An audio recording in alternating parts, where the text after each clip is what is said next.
just giving a few words of introduction. Thanks. On behalf of the FSB business, I would like to welcome all of you to the seminar on digital marketing presented by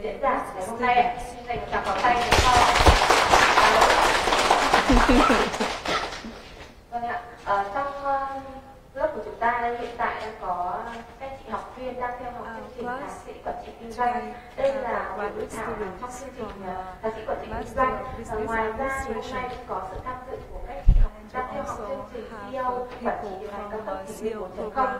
Và sau đây thì xin mời các chị cùng bắt đầu với buổi chia sẻ hôm nay của giáo sư Ruth. Xin dành một tràng tay để cho chị bắt đầu. Great. Good morning, everybody. Good morning. Good morning. I'm so happy to have a chance to meet with you today and talk about digital marketing.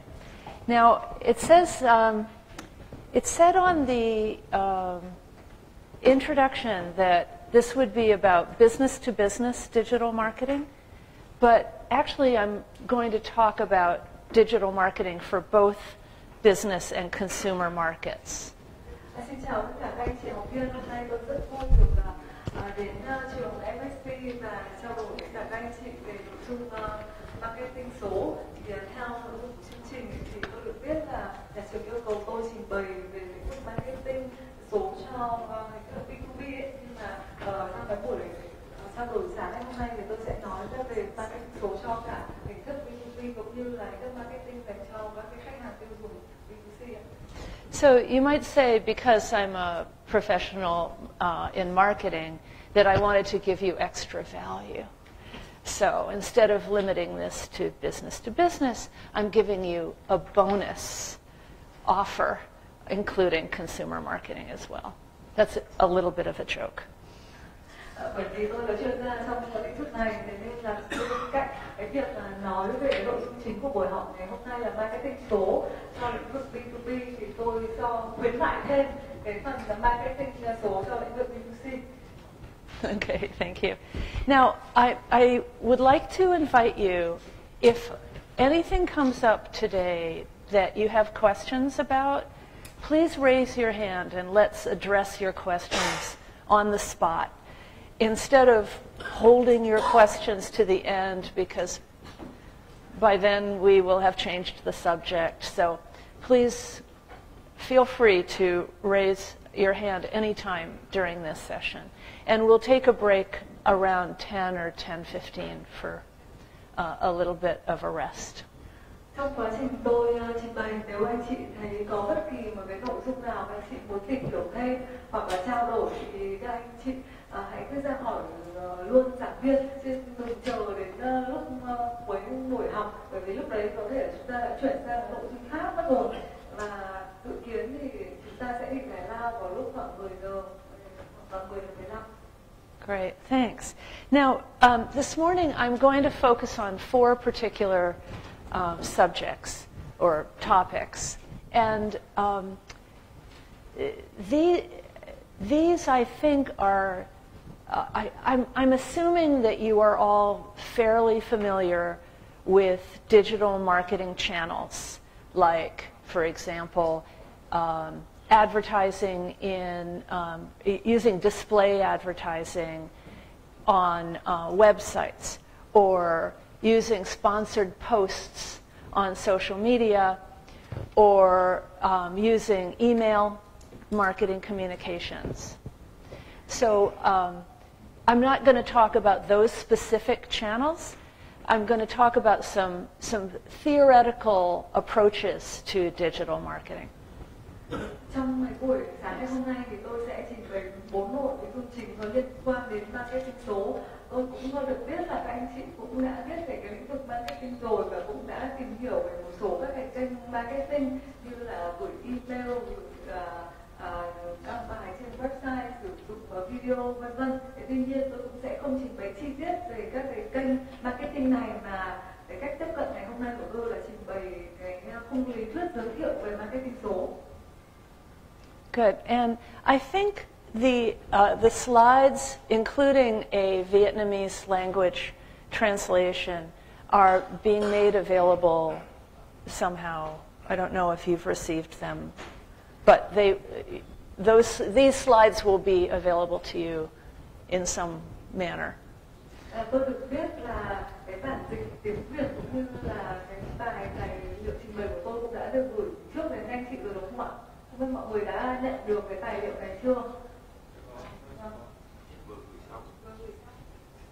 You received them already? Okay, good. Okay.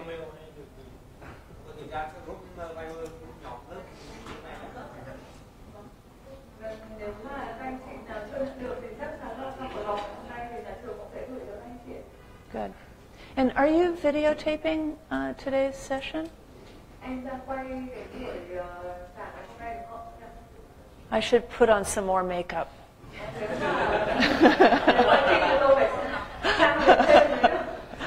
Get my hair done. Okay. All right. So the 4 topics for today are, the first one is I want to explain a type of marketing communications that motivates a response from your audience. Nội dung đầu tiên của buổi trình bày ngày hôm nay thì tôi sẽ giới thiệu với cả các bạn về cách thức, một cái cách thức marketing mà khiến cho cái đối tượng của chúng ta sẽ đưa ra một phản hồi.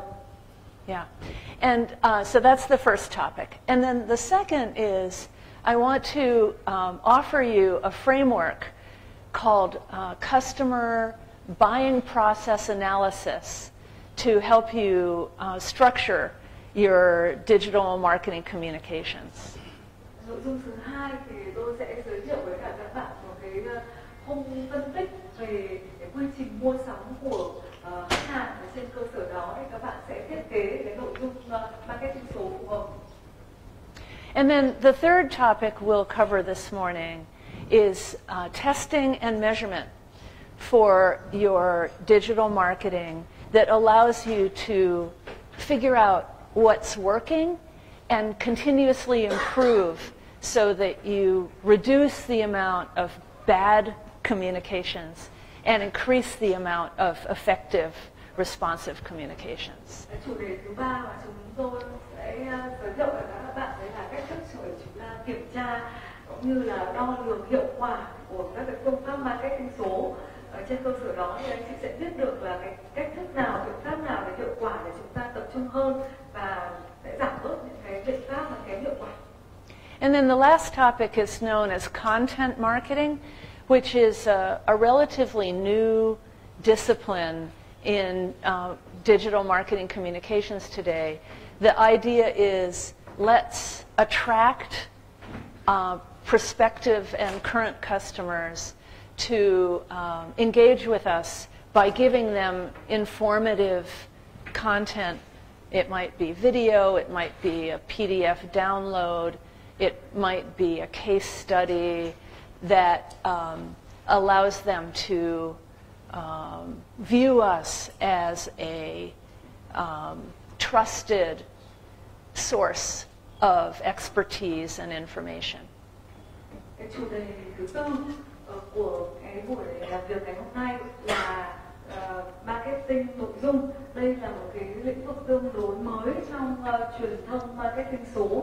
Thì theo khái niệm của cái hình thức này có nghĩa là chúng ta sẽ kết nối được nhiều hơn với cả các khách hàng hiện tại để có thể là chúng ta cung cấp những cái thông tin cho họ dưới dạng là video hay là những cái tài liệu bị dạng là PDF để thông qua đó thì khách hàng sẽ tìm hiểu nhiều hơn về sản phẩm cũng như các cái thông tin có liên quan để cho họ nhận thấy rằng là chúng ta chính là một cái nguồn thông tin tư vấn hay là để họ có thể tham khảo. So these are the 4 areas that I'd like to discuss today. Any questions or concerns about this? I hope this is maybe not. I hope you will find these 4 topics of value. Không biết thì ở lúc này thì các anh chị đã có câu hỏi hay là muốn có bình luận gì hay không ạ? Và tôi cũng kỳ vọng là những cái thì sẽ đem lại nhiều thông tin hữu ích cho anh chị. Okay, so if there are no questions about what we're going to cover today, let's dive into the first topic. Nếu như các anh chị không có câu hỏi gì thì chúng ta sẽ bắt đầu với chủ đề đầu tiên của buổi sáng ngày hôm nay. Great. So this one is about how to motivate action online, how to motivate your prospect or customer to take the action that you want them to take. It might be a click, it might be filling out a web form, it might be coming to your event, whatever it is. Chủ đề đầu tiên mà chúng ta sẽ tìm hiểu đấy là làm thế nào để thu hút cái khách hàng tiềm năng của chúng ta đưa ra một hành động. Hành động đó có thể là họ nhấp chuột vào cái đường link, có thể là đến cái sự kiện của chúng ta, hoặc có thể là điền vào các cái biểu mẫu trên trang web. Yeah, good. So the reason I'm going to focus on this is that most digital advertising success is measured by one of these metrics. Most of us, when we're investing in digital marketing communications, we judge our success by the number of clicks, the number of shares, the number of website visits, the number of form fills, or if we're actually selling online through e-commerce, it would be the number of transactions or purchases. Lý do tôi nói đến những cái nội dung này bởi vì để đo lường sự thành công trong marketing số thì thường chúng ta sẽ sử dụng những cái chỉ số như thế này.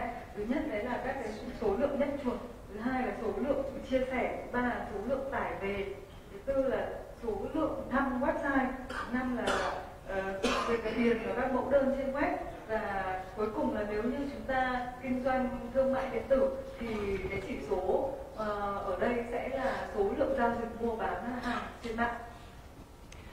Yeah, so it's so interesting because if motivating an action like a click or a download is your goal with digital marketing communications, many marketers do not realize that there is a particular type of marketing communications that is designed, structured to motivate an action, and it's called direct response communications.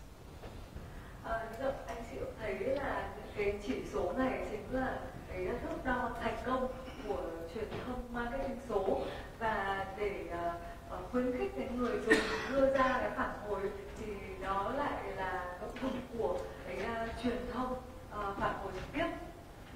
Yeah, and so I'd like to explain the difference between general advertising, which is over here, and direct response advertising or direct response communications. Sau đây thì tôi xin phân biệt rõ hơn để các anh chị hiểu là quảng cáo thông thường với cả quảng cáo phản hồi trực tiếp, hay là cái hình thức truyền thông phản hồi trực tiếp, là nó khác nhau như thế nào.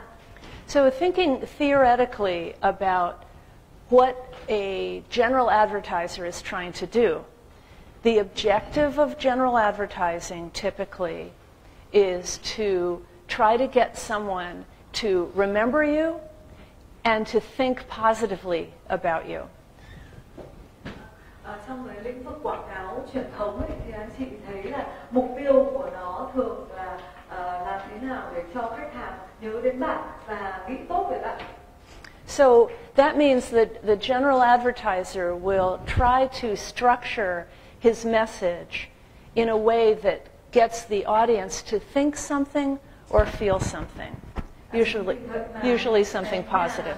Quảng cáo thông thường ấy, thì họ thường cấu trúc cái thông điệp quảng cáo của mình theo cái hướng là muốn khách hàng tiềm năng là nghĩ về một cái điều gì đó, hoặc là cảm nhận về một cái điều gì đó.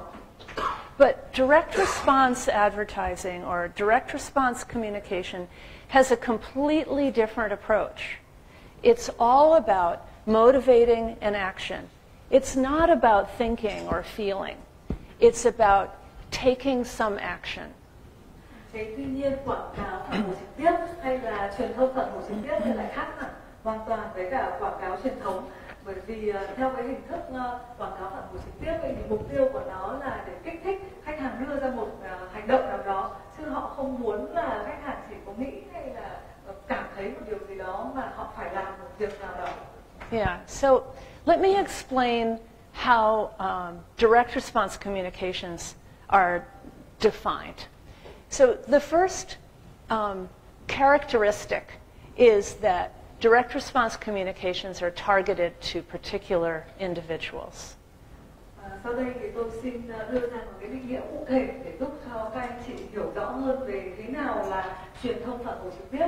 Cái đặc điểm thứ nhất của truyền thông phản hồi trực tiếp đấy chính là nó hướng đến một cái đối tượng cá nhân cụ thể. Yeah, and secondly, it's intended to motivate an action. I've already said that. Khía cạnh thứ hai của nó là mục tiêu của truyền thông phản hồi trực tiếp đấy chính là họ hô thúc và kích thích và khách hàng đưa ra một hành động. And third, both the outbound and inbound message is recorded in a database. Điểm thứ ba thì chính là cái thông điệp đi và đến thì đều được lưu trữ trong một cơ sở dữ liệu. And then fourth, we make a connection between the outbound message and the inbound response by some kind of connector, usually a unique number or a code. And in digital advertising, that code is already built in, so we don't have to create it. But the result is that when the response comes in, we know it's connected to the initial outbound message, and so we can measure the results. Các cái thông điệp gửi đi và cái phản hồi nhận được thì nó có cái sự gắn kết với nhau thông qua một cái mã khóa. Mã khóa này thì đã được thiết kế sẵn ở trong cái thông điệp gửi đi rồi, nên là chúng ta cũng không cần phải băn khoăn về cái việc thiết kế cái mã khóa đó. Thế nhưng mà khi cái thông điệp của chúng ta được gửi đi và chúng ta nhận thấy có cái phản hồi thì thông qua cái mã khóa đó thì chúng ta có thể đo lường được hiệu quả. And as a result of its being measurable, that means we can spend our money on advertising according to whether we expect it to deliver a positive return on investment. Vì cái hình thức truyền thông phản hồi trực tiếp có thể đo lường được, thế nên là chúng ta sẽ cân nhắc xem là có sử dụng tiền vào cái hình thức truyền thông phản hồi trực tiếp này hay không để thu lại được cái lợi nhuận đầu tư dương. Okay, so let's now look at what this means in terms of strategically thinking about your direct response advertising or marketing communications. Sau đây thì chúng ta cũng sẽ thử suy nghĩ ở cái tầm chiến lược đối với cả truyền thông marketing. So the way a general advertiser approaches the development of his message is he says, okay, first I want to get attention. Second, I want to make people feel something. And third, I want them to remember me. I'm trying to be memorable because when they go into the store, I want them to pick my product off the shelf. And so that, that's going to be later. So we have to be memorable. And so the way they do that is by coming up with some wonderful creative idea that is both memorable, impactful, generates a strong feeling, and then the people will remember you and think well of you when they go into the store and are ready to buy. Sau đây thì chúng ta sẽ cùng so sánh với cả các cái hình thức có quảng cáo truyền thống nhất, là đối với cả các cái nhà quảng cáo truyền thống ấy thì cách tiếp cận của họ là làm thế nào có thể thu hút được sự chú ý của khách hàng. Thứ hai nữa là tạo ra được một cái cảm xúc mạnh mẽ để khách hàng. Chính vì vậy mà khách hàng sẽ nhớ đến cái sản phẩm của chúng ta khi mà họ đến cửa hàng mua sắm thì họ bao giờ cũng sẽ lựa chọn cái sản phẩm của chúng ta. Và để có thể tạo ra được một cái sản phẩm mà khiến cho người ta ghi nhớ này, rồi người ta có một cái cảm xúc rất là mạnh mẽ về cái sản phẩm đó, thì cái quảng cáo về sản phẩm khiến cho người tiêu dùng gọi là nhớ về sản phẩm và cảm thấy là cái tác động rất là mạnh mẽ là không thể không mua cái sản phẩm đó. So now, direct response communications are structured completely differently. They also begin with an effort to get attention. So we're trying to target the right audience and get their attention. But then what we want to do is deliver an offer to them. Now, this is not necessarily a discount or a price-related offer. I'll talk more about offer in a minute.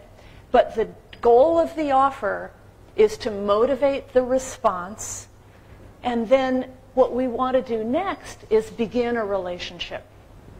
Tuy nhiên, cái hình thức truyền thông phản hồi trực tiếp thì lại được cấu trúc hoàn toàn khác với cả quảng cáo thông thường. Mặc dù nó cũng bắt đầu bằng cái nỗ lực là để thu hút sự chú ý của khách hàng. Thế tuy nhiên, cái mục tiêu của nó là sẽ đưa ra một cái lời chào mời đối với cả khách hàng để khiến cho khách hàng đưa ra một cái hành động gì đó đối với cả cái lời chào của chúng ta. Cái lời chào này thì nó cũng không nhất thiết là phải liên quan đến là chúng ta quảng cáo là chúng ta sẽ giảm giá sản phẩm hay là có liên quan gì đến giá cả sử dụng hàng hóa hay dịch vụ. Tôi sẽ nói chi tiết hơn về những cái lời chào giá này. Tuy nhiên thì mục tiêu của lời chào giá là để khuyến khích khách hàng đưa ra một phản hồi và để cho cả hai bên có thể bắt đầu một mối quan hệ. So, do you see how we're looking at these completely differently? And interestingly, digital marketing communications tend to be in this camp because we're measuring the results of our digital marketing through actions. So if we develop our digital communications using an advertising model, we won't get all of the response that we're hoping for. Các bạn thấy là hai cái cách tiếp cận này nó hoàn toàn khác nhau đúng không ạ? Và thông thường truyền thông marketing số thì thường sẽ liên quan đến cái mảng này nhiều hơn, bởi vì như tôi cũng đã nói là một trong những cái thước đo hiệu quả của truyền thông marketing số là các cái số lượng các cái phản hồi mà chúng ta nhận được. Chính vì vậy mà nếu như chúng ta tiếp cận theo cái mô hình quảng cáo thông thường thì chúng ta sẽ không đạt được cái hiệu quả truyền thông marketing số. Good. So now let's look at some examples. These are just random display ads that I've picked up from various websites. And I'd like you to consider, were these designed to be direct response ads, or were they designed to be general awareness ads? Sau đây chúng ta hãy cùng nhau làm một vài ví dụ nhé. Thì trên màn hình các anh chị nhìn thấy là các cái hình ảnh quảng cáo mà cô thu thập được từ các cái trang web ở trên mạng, thì các anh chị cũng hãy thử cân nhắc xem là đối với cả mỗi cái hình ảnh quảng cáo này thì nó là hình thức truyền thông phản hồi trực tiếp hay là chỉ những cái hình thức quảng cáo thông thường nhằm mục tiêu là tăng cường nhận thức cho khách hàng phải không? So, can you see okay? I feel bad. Yeah, I don't know how to help. I think we need two screens. Yeah. Yeah. You know, there is a seat. I don't know. Anyway, I hope you can see. All right. So let's begin with this one.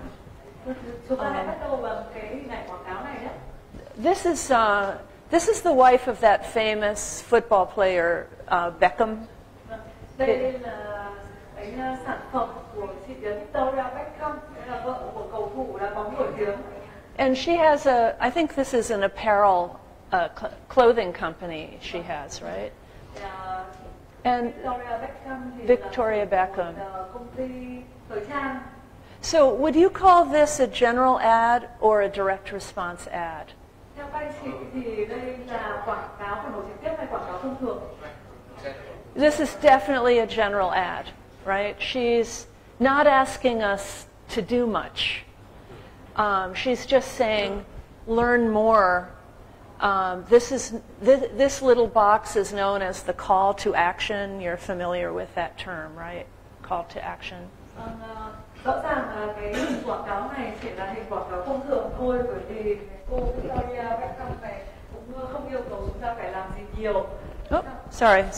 That was my mistake. Oh, here. Sorry. Here we go. There we are. Đây trong cái ô này thì cô chỉ yêu cầu chúng ta là click vào đây để tìm hiểu thêm thôi, chứ không đòi hỏi làm gì hơn. Và cái ô đây này chứa cái đường link này thì đừng gọi là lời kêu gọi hành động, đưa ra hành động. Các anh chị rất mới là cũng đã biết cái khái niệm này rồi. Right. And so then look at the Lenovo Computer Ad on the left. Do you see this as a direct response ad or a general ad? Right. So why do you think it's a direct response ad? Okay. Yep, exactly. They have an offer and they have a strong call to action. Shop now. Có nghĩa là họ không những là đưa ra cái lời chào mời mua sản phẩm mà họ còn kêu gọi khách hàng phải hành động ngay, mua ngay.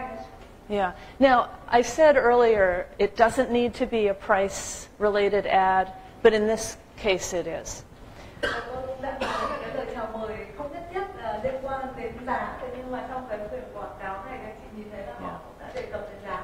So let's look at the one in the middle. It's quite dark here, but if you can tell, there are some words here. Explore it now. Explore it now. Hard to read.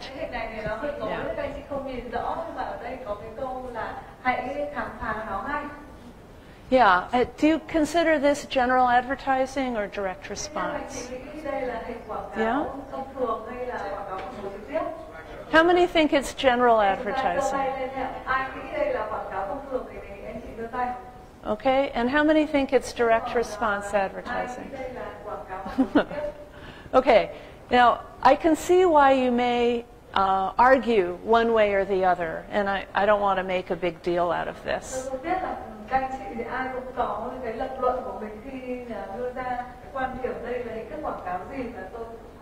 Yeah.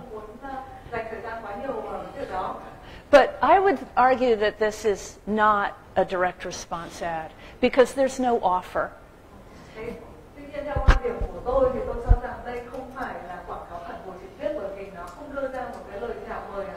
Yeah. To me, the term explore it now is a very weak call to action. I don't know why I should explore it. They haven't made a powerful case.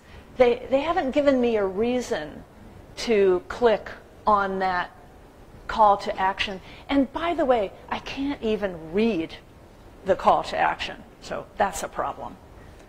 Với tôi thì cái từ hãy khám phá nó này là chưa đủ mạnh để kêu gọi thôi thúc tôi đưa ra một cái hành động nào đó. Họ cũng không đưa ra lý do vì sao thuyết phục tôi để khám phá nó. Đấy là lý do thứ nhất. Thứ hai là chữ hình mờ mờ ảo ảo này làm sao mà nhìn được. Okay, now let's look at the HBO ad at the bottom. And would you call this direct response or general advertising?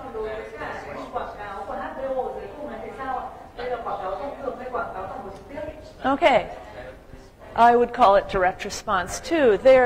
They give you an offer, 1 month free. They explain why the offer is extra wonderful. There's no TV package required. I don't know what that means, but sounds good.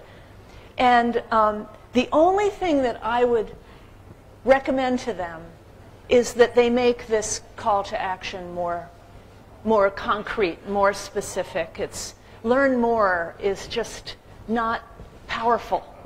It's too vague, in my opinion. Tôi cũng đồng ý với quan điểm của các bạn đây là thức quảng cáo phản hồi trực tiếp, bởi vì họ đã đưa ra một cái lời chào mời với khách hàng là xem miễn phí trong vòng 1 tháng, và họ cũng giải thích là lý do là không có một cái gói TV nào chúng tôi yêu cầu các bạn cái lời chào mời và giải thích cho cái việc đó. Tuy nhiên cái điểm mà tôi khuyến nghị họ có thể cân nhắc thay đổi đấy là sửa cái từ tìm hiểu ngay ấy. Bởi vì theo tôi, quan điểm của tôi thì đây không phải là một cái lời kêu gọi hành động mạnh mẽ. Cái từ tìm hiểu thêm thì nó quá chung chung. Yeah. So I bring all this up because my guess is that all 4 of these ads are going to be judged based on response rate. Number of clicks is the typical metric that digital marketers use. And the ads that have not followed direct response structure will have a lower response rate than they really could get if they followed direct response principles. So I want you to be aware that there is this way to increase your response rate in digital marketing by using the methods of direct response communications. Lý do tôi đưa cái hình ảnh quảng cáo này cho các bạn thì giúp các bạn thấy rằng là dù với cả hình thức nào đi nữa thì cả 5 cái hình quảng cáo, 4 cái hình quảng cáo này thì đều được đo lường hiệu quả chung bởi một cái chỉ tiêu, đấy chính là số lượng nhấp chuột vào các cái lời kêu gọi hành động này. Cái quảng cáo nào mà tuân thủ theo các cái cấu trúc hay là các cái nguyên tắc của truyền thông phản hồi trực tiếp thì sẽ có lượng truy cập vào trang web nhiều hơn so với cả các cái hình quảng cáo khác. Và thông qua đây thì tôi cũng muốn truyền tải đến các bạn một thông điệp, đấy là chúng ta có thể sử dụng các cái nguyên tắc của truyền thông phản hồi trực tiếp để giúp cho các bạn tăng cái lượt truy cập vào những cái trang web này, tăng cái hiệu quả truyền thông phản hồi trực tiếp. Good. So let me explain now how direct response communications are measurable. Sau đây tôi xin giới thiệu với cả các bạn cái cách thức đo lường truyền thông phản hồi trực tiếp. What you need is some kind of connection between the outbound message and the inbound response.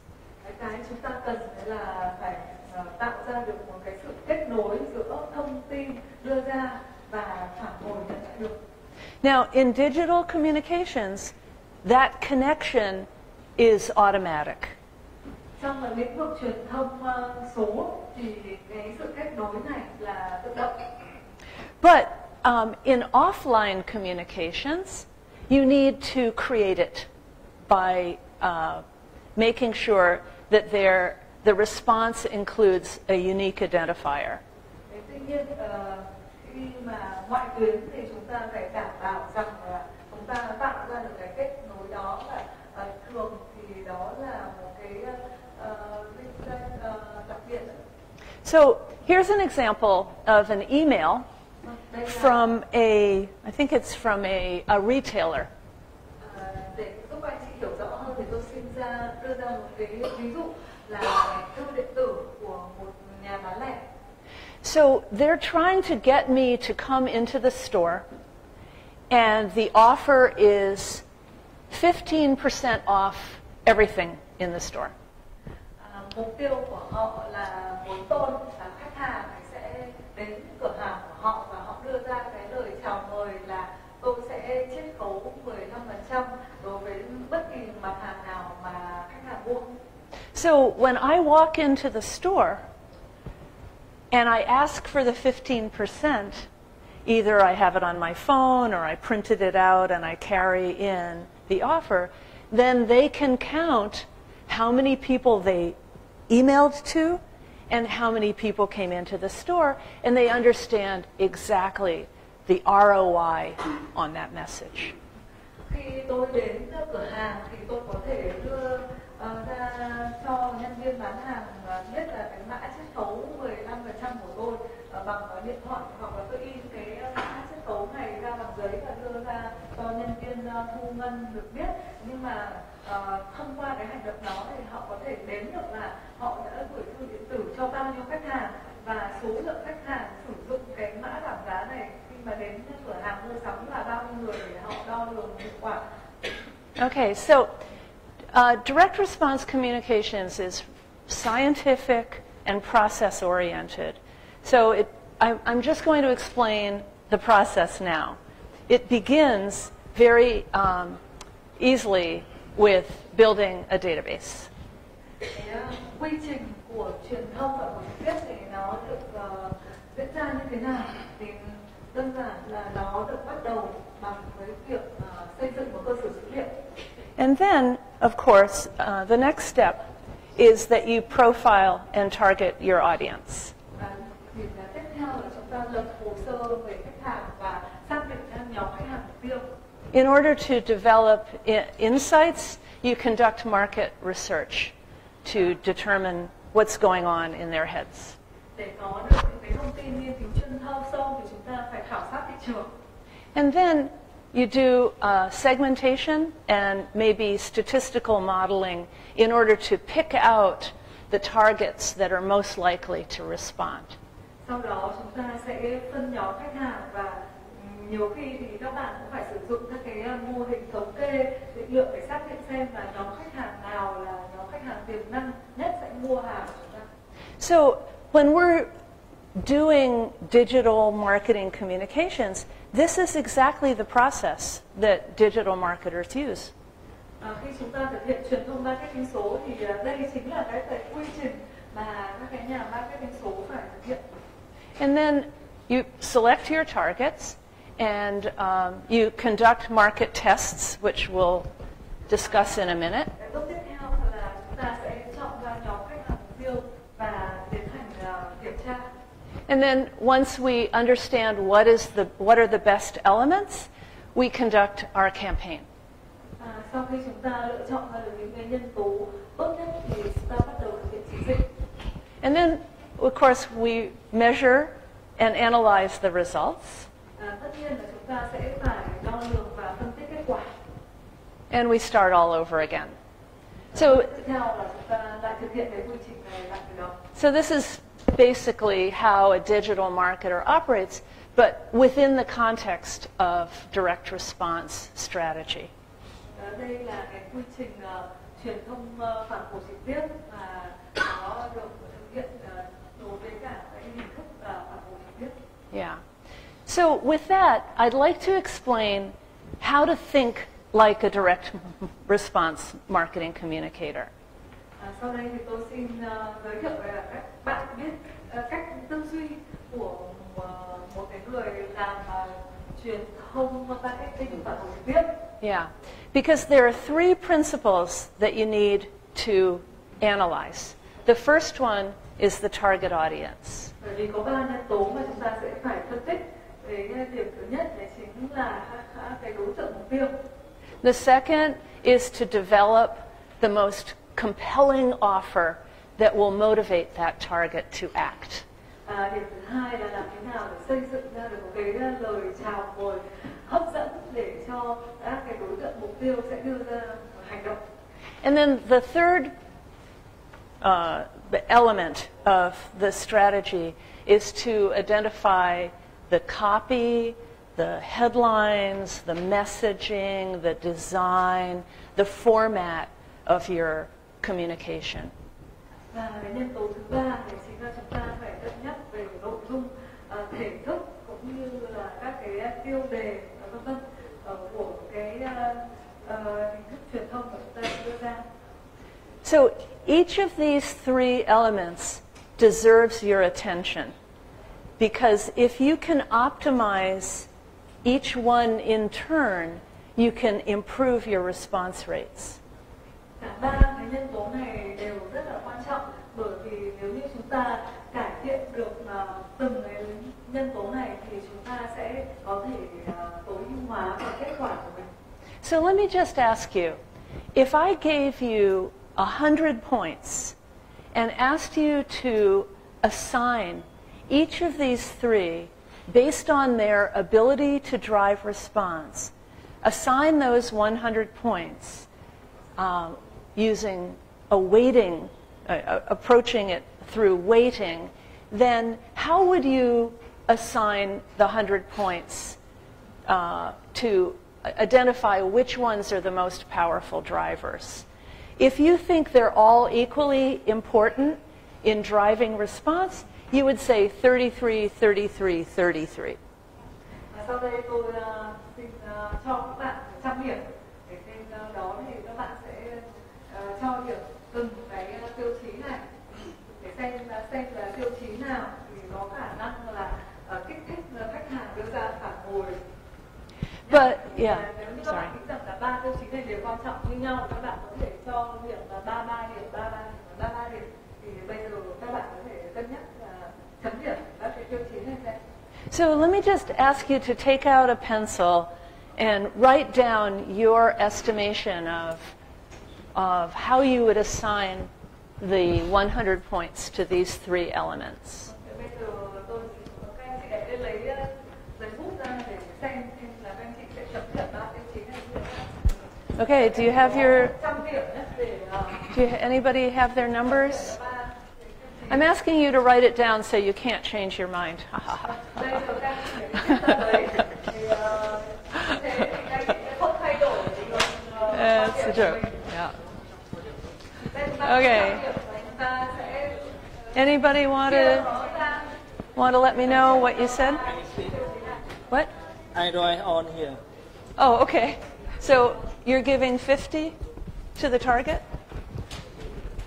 Có anh ngồi bàn đầu đây thì cho tiêu chí đầu tiên 50 điểm thôi. And creative. Okay. So what are your numbers? Anh chấm điểm như thế nào? Tiêu chí đầu tiên là bao nhiêu điểm? Anybody? 20, 50, 30, 20, 50, 30. So you're saying the audience is worth 20? Okay. 50. Ooh, okay. 30. Okay. Very interesting. Okay, I understand that logic. The offer is incredibly important. Anybody have a different opinion? What? 60? 30? 10. Wow. Do we have any creative people in the room? Designers?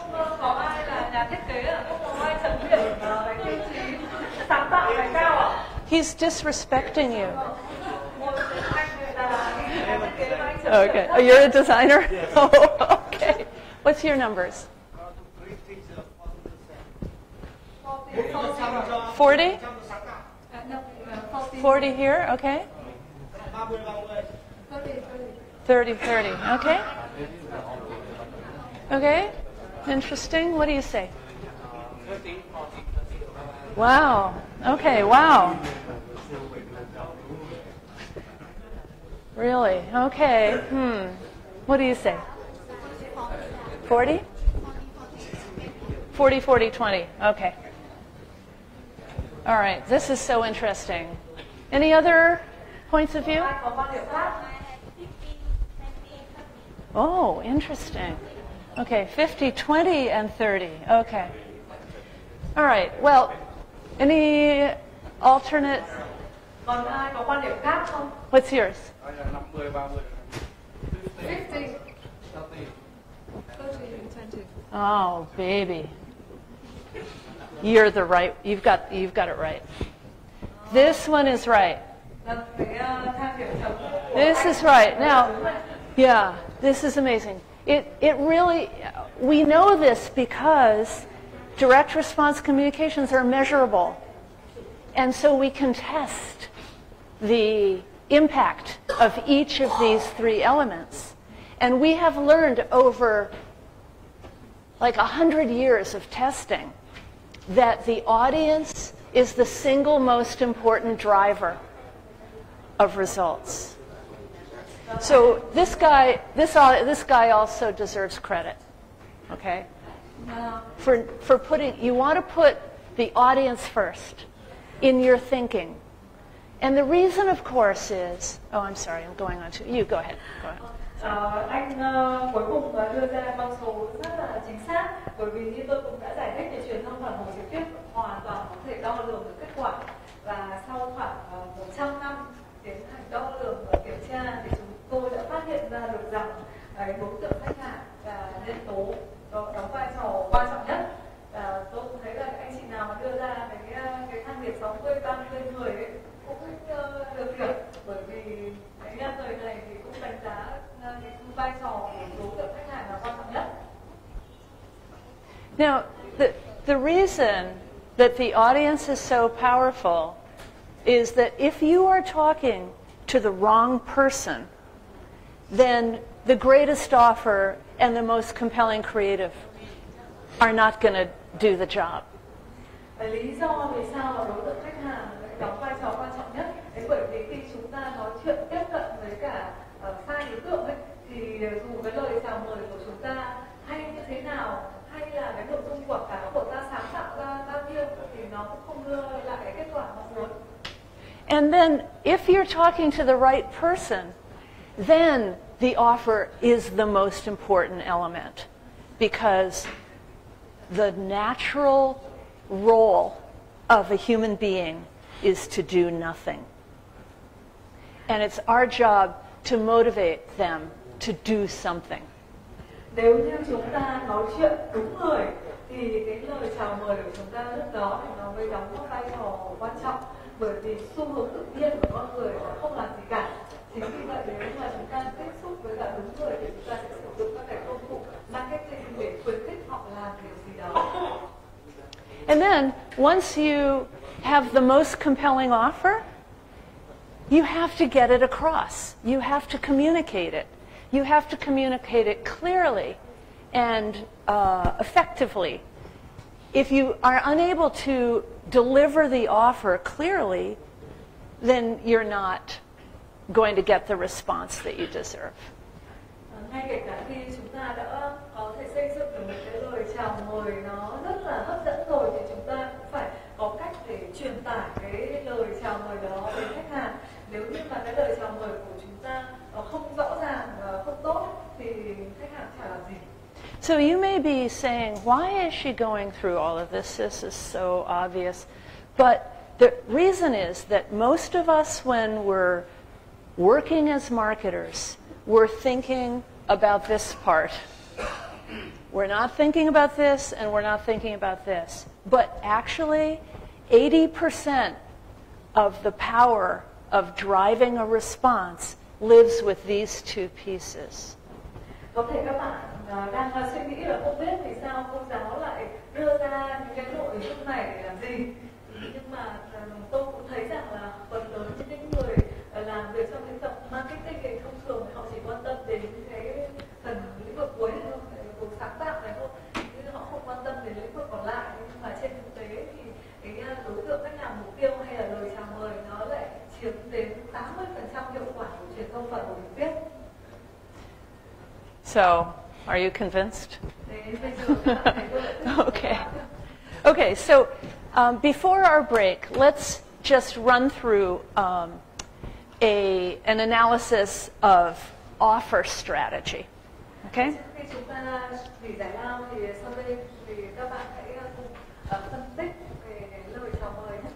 So, as I said, the offer is intended to motivate the response.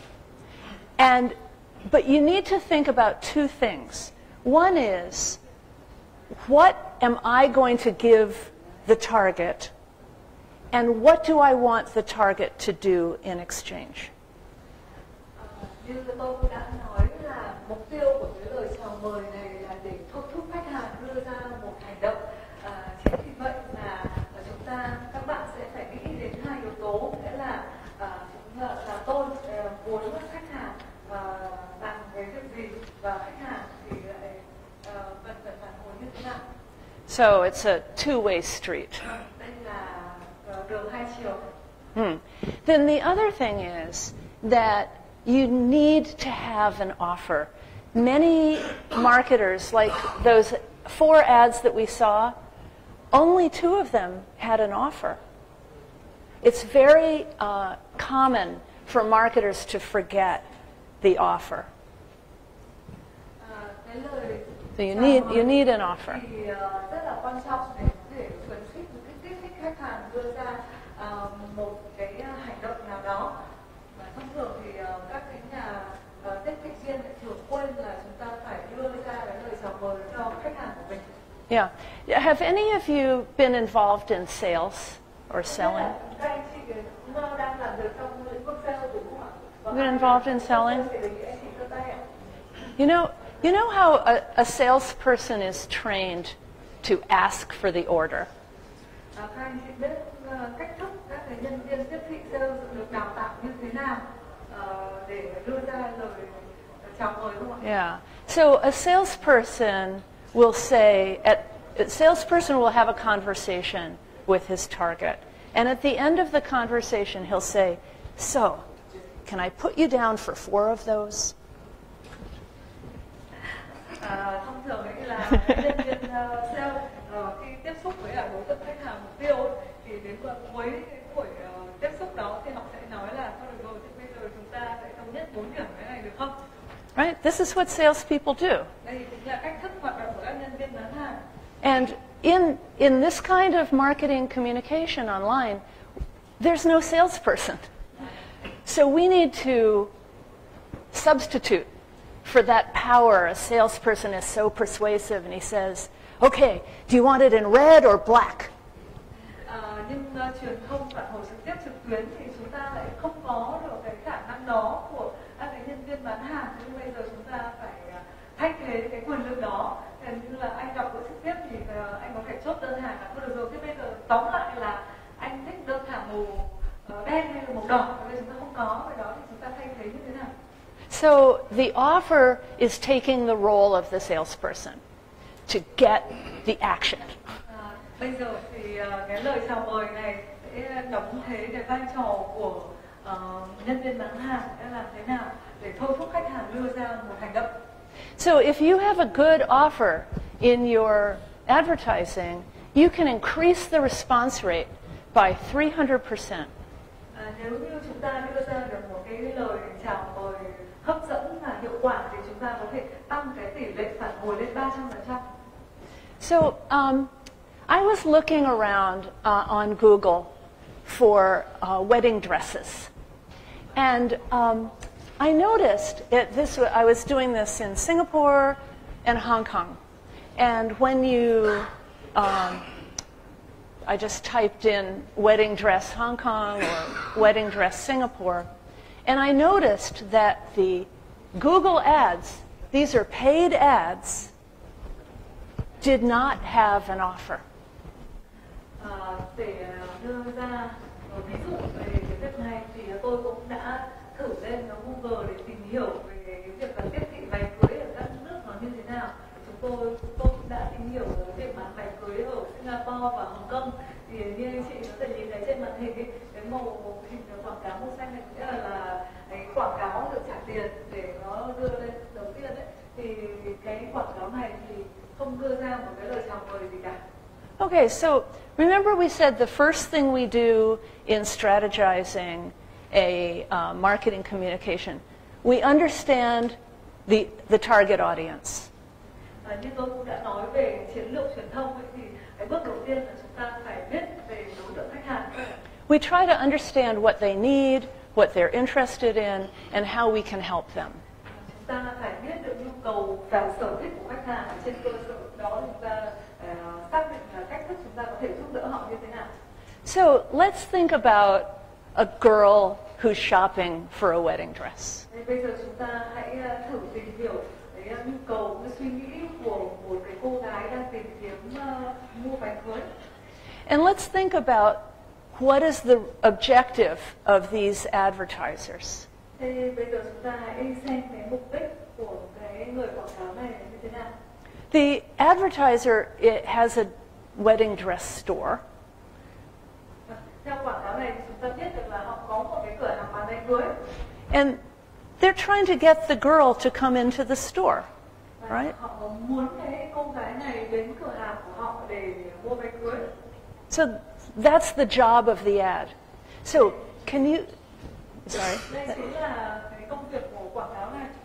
So can you think about an offer that would increase the chance of that girl coming into your store? Anh chị có thể nghĩ ra một cái lời chào mời nào hấp dẫn để thôi thúc cái cô gái trẻ này đến cửa hàng bán váy cưới này không? Any ideas? Anh chị Oh, and by the way, sorry, any ideas? Yeah. And this is a Google search ad, so the offer needs to be very simple. Đây là cái quảng cáo mà tôi tìm kiếm trên Google, thế nên là cái lời chào mời mà các anh chị đưa ra nó phải đơn giản. Because we only have a few letters to use. Các chị chỉ sử dụng ít chữ thôi. So any ideas, you guys? What would be your? Big choice. Tức là một cái sự lựa chọn rất lớn bởi vì nó rất nhiều cái mẫu ấy. Big choice or many choice. Is that an offer? Đây có phải là lời chào mời không? They want the girl to come to the store because the store offers many choices.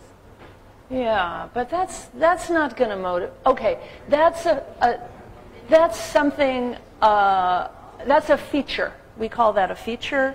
That's something that the store makes the store excellent. But how is it going to motivate me to come in? I need some reason. I need some reason to come in. What's your idea? 10%? Okay, so here we have an idea for a discount offer. 10%, he was saying 10%.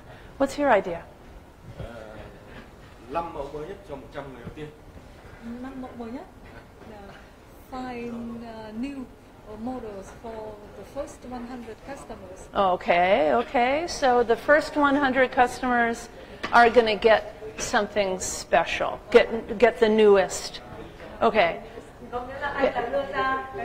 Any other ideas? You had an idea?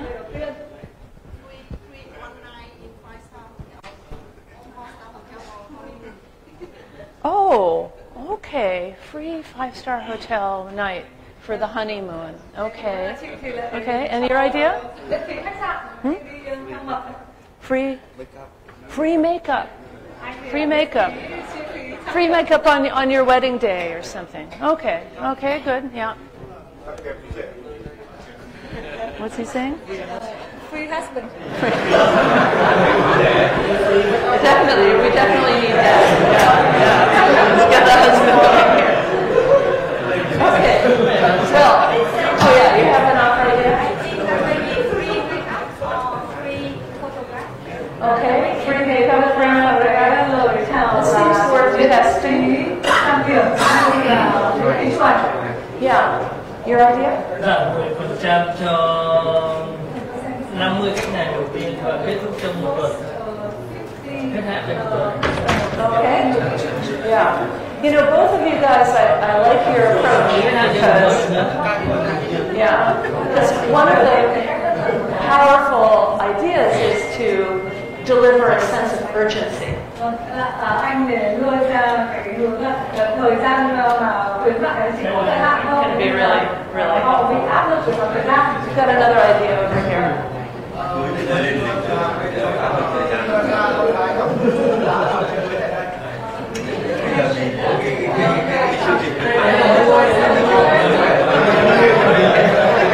Okay.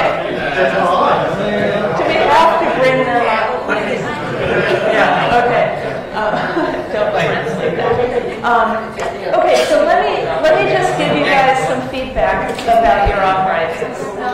Sau đây thì tôi xin có một số phản hồi với cả những cái ý tưởng sáng tạo mà các anh chị đưa ra. Okay. Giving a discount when you come into the store is a traditional, powerful method. Việc mà đưa ra chiết khấu thì là một cái phương pháp tương đối là phổ biến. Yeah. So I'm not going to argue with that.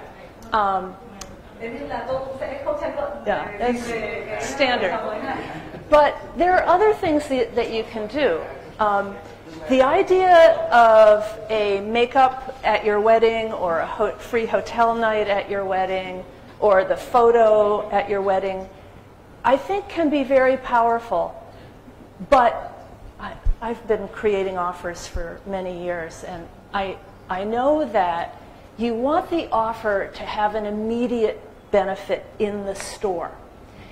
And so talking about something on your wedding day is maybe too far away to be enough to drive me into the store now.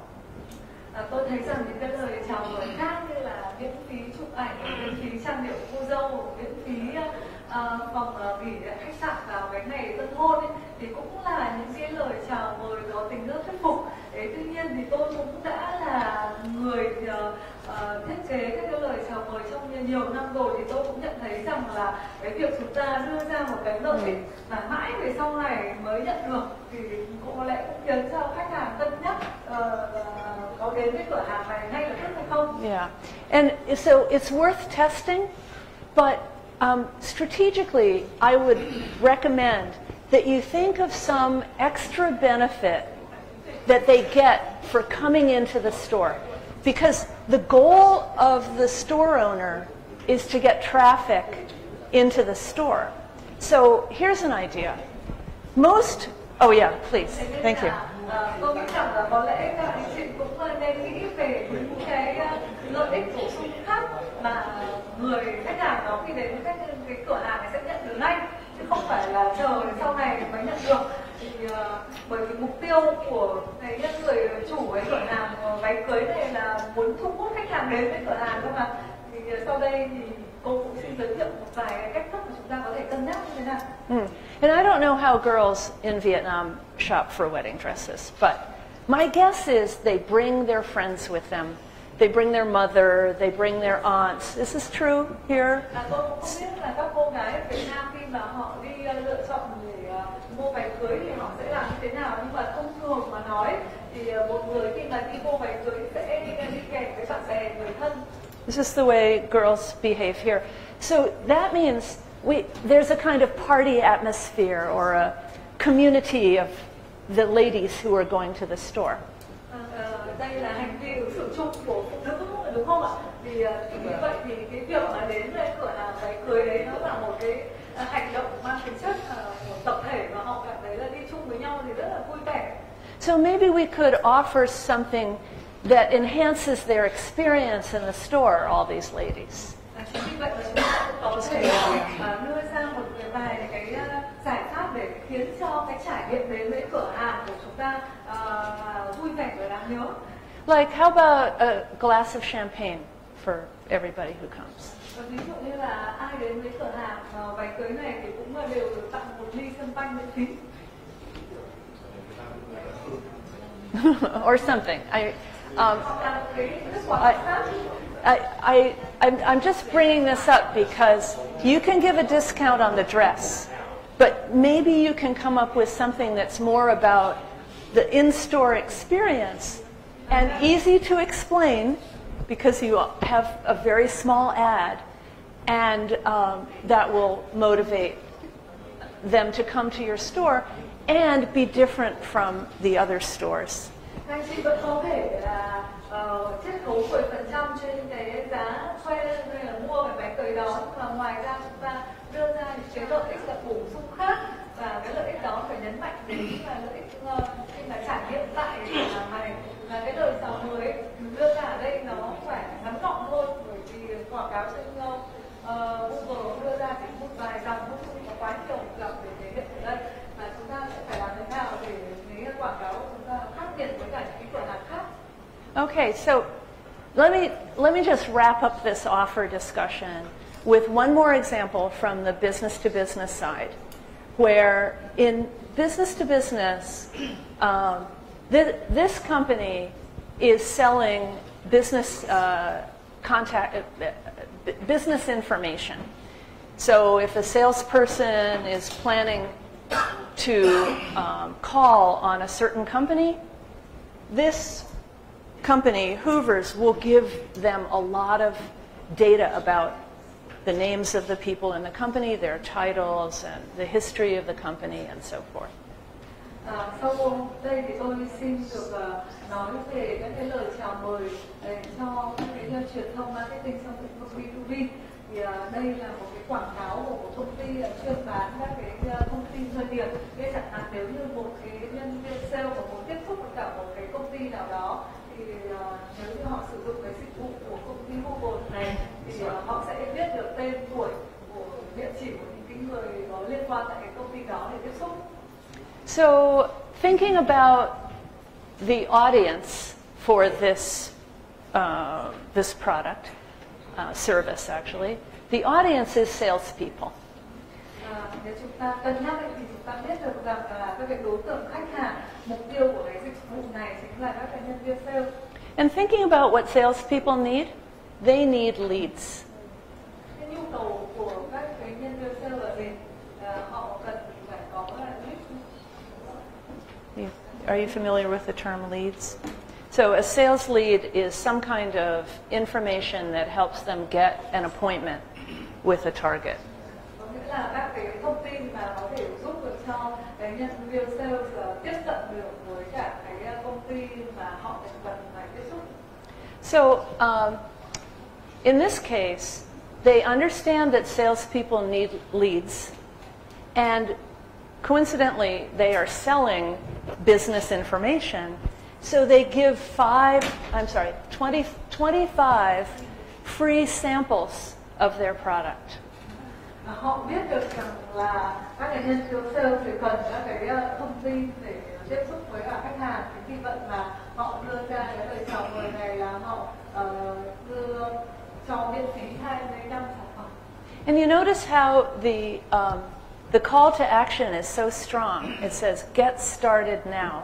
Và cái lời kêu gọi hành động của họ thì rất là ngắn gọn thôi nhưng mà mạnh mẽ. Cái câu đó chính là bắt đầu ngay. Yeah. So we've now had two examples, a consumer and a B2B example. Let me share with you a list of some of the most effective offers used in direct response communications over the years. Thông qua hai ví dụ vừa rồi thì các anh chị cũng đã biết được về các cái truyền thông phản hồi trực tiếp của lĩnh vực B2B và lĩnh vực mua hàng tiêu dùng. Và sau đây thì tôi xin được giới thiệu với cả các anh chị về danh mục các cái lời chào mời hiệu quả. And you'll notice most of these are not about price or discount. Anh chị nhìn thấy rằng ấy là những cái lời chào mời này thì cũng không liên quan gì nhiều đến giá cả hay là chiết khấu. And you might ask me, you might say, "Oh God, this is such a huge list. Where do I begin?" Và các anh chị cũng có thể tự hỏi là cái danh mục này nó dài quá nên tôi nên bắt đầu từ đâu? And the answer is, you begin with content. Và ý tưởng của tôi là chúng ta nên bắt đầu từ nội dung. So here's an example. These are content is the single most powerful offer category. Tôi nghĩ rằng là nội dung là một cái lĩnh vực có thể đưa ra những cái lời chào mời rất là hiệu quả. And we'll see if, I don't know if we're going to have time, but when we discuss content later this morning, I'll show you some examples. Khi chúng ta trao đổi kỹ hơn về nội dung vào cái cuối cái buổi học ngày hôm nay thì tôi sẽ giải thích rõ hơn. But here's an example that was created by Coca-Cola Company. Đây là một cái ví dụ do công ty Coca-Cola đưa ra. And amazingly, it's a bunch of recipes. It's a recipe book or a cookbook where every recipe includes Coke. Đây là một cái cuốn sách dạy nấu ăn, hướng dẫn công thức nấu ăn. And I don't know if it sounds that good, but it certainly, I think people who love to cook would appreciate receiving a free cookbook. Những người ưa thích nấu ăn thì sẽ rất vui khi họ nhận được cái quyển sổ công thức nấu ăn miễn phí. And so once you've created the cookbook and you deliver it through digital technology like a PDF, then it costs you nothing to give it away. Nếu như công ty của các bạn là xây dựng một cái sổ công thức nấu ăn này xong rồi lại định dạng nó dưới dạng PDF và cho tải miễn phí ở trên mạng thì gần như là chúng ta cũng chẳng mất chi phí chi phí mà cho đi cái quyển sách này. But if you're doing an ad and you want to receive a higher response rate, giving away a free cookbook will dramatically increase your response. Khi chúng ta thiết kế quảng cáo và chúng ta kèm cả đó mà chúng ta cho các cái cuốn hướng dẫn nấu ăn này miễn phí thì chắc chắn là cái số lượng mà theo dõi quảng cáo của chúng ta sẽ tăng lên nhanh chóng. Okay, so with that, how about if we take a break? Is it going to be, how long is the break? Bây giờ chúng ta sẽ nghỉ giải lao nhé, không được anh chị nghỉ giải lao trong bao lâu? 15 minutes, so please come back at 20 before 11. 10 minutes, come back at 25 before 11. Thế bây giờ chúng ta sẽ nghỉ giải lao đến 10 giờ 35 phút nhé. Okay, what did you say?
Trà đây có hai mình, đâu này ngồi mình với em.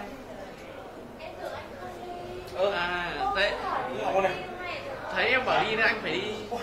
Ngủ à? Là tôi đang nghỉ 2 môn. Gì? Môn 2 môn trước cái môn sự nghiệp đang học pháp luật thì đang phải học buổi tối đây. Pháp luật thì không cần gì phải học vội, cứ từ từ trong năm học. 400 người em. Đó, mình thì bây giờ xong chị Khanh với anh muốn này báo với hai em xong rồi. Đâu em thấy ký ở trên lớp mình đông mà em ký xong mọi người ngồi giải rác nào. Thế hôm em hỏi chị bảo là anh Hương đi. Thấy em bảo đi cái anh với em ngồi nhau đi. Thế mà lại không giữ chỗ cho em được rồi. Nhưng mà không đến muộn có thấy em đâu. Đến thấy em đâu hay là em đấy em này. Thằng kia ngồi xuống muộn em này để anh em đây. Đây có sale mà có sale trả đi. Đã. Grab.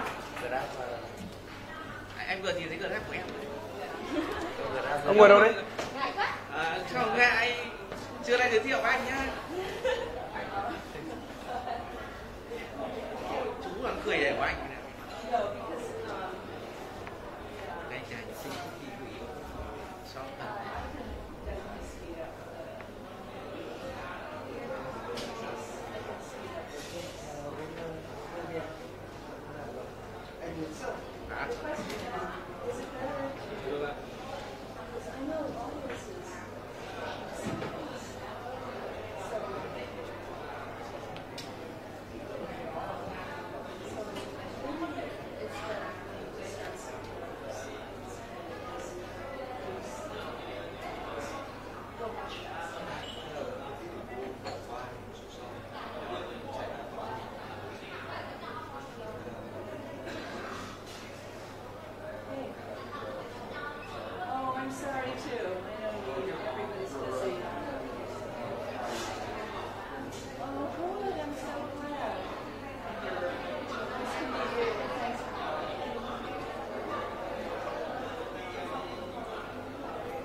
Cần Thơ nó có đây. Hôm trước gặp anh Hưng ở chỗ cái hội thảo đầu tiên. Hôm nào giao lưu buổi. Thì em đang hẹn anh ý đây nhưng mà Chú sẽ làm đi. vừa rồi bọn em định đi leo núi ở trên Hàm Lợi, xong rồi tổ chức cắm trại ở trên đấy nhưng mà Châu gì? mưa không phải Mộc Châu, Ba Vì đấy đi gần thôi. Nếu mà hôm nào để nó bố vậy. đó, hôm nào thì thế hôm nào để qua đây sắp xếp lịch riêng đây. Anh Rồi, nhưng mà về nhắn trước một vài tuần đấy. Thôi chú nhắn cái mà đi ngay khó. một tuần nhá, một tuần 2 tuần. 2 tuần đi. Mình sắp đấy.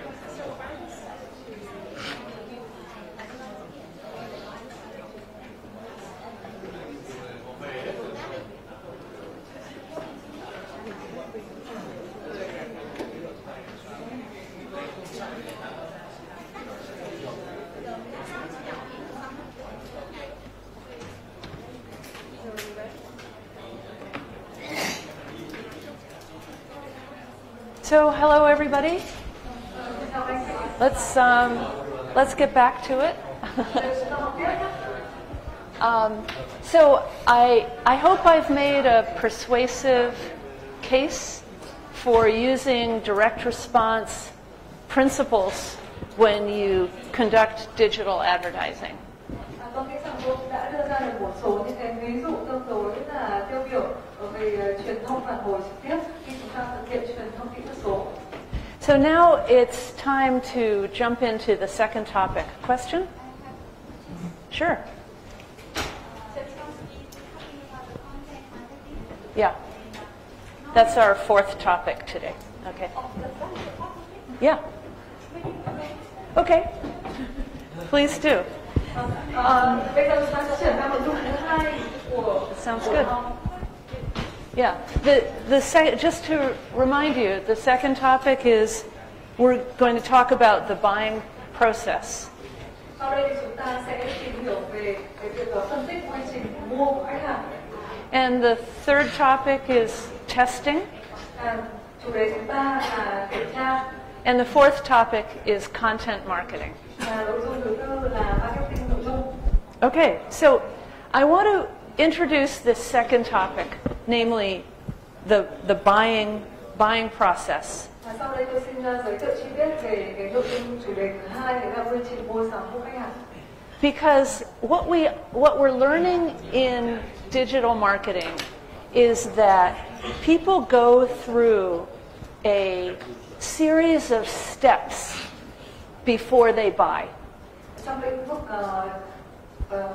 marketing số thì chúng ta cũng đã hiểu được rằng là khách hàng sẽ phải trải qua nhiều bước trong cái quy trình mua sắm của mình. So what we have learned is that if we can understand where they are at each stage of their buying process, we can help them move along that process in our direction. Nếu như chúng ta biết được rằng khách hàng đang ở trong giai đoạn nào của quy trình mua sắm thì chúng ta có thể hỗ trợ họ đi suốt theo cái con đường mua sắm đó và theo định hướng của chúng ta. And this allows us to be more disciplined about our marketing investments. Điều đó thì cũng giúp cho chúng ta tuân thủ cái khoản đầu tư vào lĩnh vực marketing tốt hơn. Sometimes this is called the customer journey. Đôi khi thì cái quá trình này được gọi là hành trình của khách hàng. And sometimes it's called the buying process. Tên gọi khác của nó là quy trình mua sắm của khách hàng. And in order to illustrate it, I'd like to ask for a volunteer from the room. Để có thể trình bày mô tả rõ hơn về cái nội dung này thì tôi xin được mời một bạn tình nguyện lên đây. Is there anybody here who has recently bought a pair of shoes? Không biết là ai trong số các bạn thì trong thời gian gần đây vừa mua một đôi giày hay dép gì đó. Vâng, sẽ mời anh được không ạ? Yes. Okay. So now, I'm going to ask you a few questions about your shoe buying process. Sau đây tôi sẽ hỏi anh một vài câu hỏi liên quan đến quá trình anh mua giày. Okay. So, by the way, what kind of shoes did you are you talking about? Anh mua cái loại giày gì ạ? Giày thể thao, giày tập luyện. Training shoe. Training shoe, yeah, that's your business, right? Yeah, okay. So, what made you determine that you needed a new pair of training shoes? Điều gì khiến cho anh nghĩ rằng anh cần phải mua một đôi giày thể thao mới? Vì cái cũ hỏng rồi. Because we all want to wear out. Okay, so you needed new shoes. Vì vậy là anh cần phải mua đôi giày mới đúng không? Okay. Okay, so what was the first thing you did? Once you realized you needed new shoes, what was the first thing you did? Sau khi anh nhận thức được cái nhu cầu anh cần phải mua giày mới thì điều đầu tiên anh làm tiếp theo là gì? Thì thực ra trên Facebook là có rất là nhiều bạn bán hàng online, hàng order. Thì mình thích cái hàng order nhưng mà mình chọn cái mẫu, các bạn post cái mẫu lên trên và mình thấy ưng, và cái bạn đấy thì là mình quen thì mình thấy là cái tự quy trình thì mình sẽ không phải phải như kiểu chuyển khoản trước, mà khi mà order hàng về bắt đầu là mình trả tiền. There's also lots of advertisements on Facebook. Okay.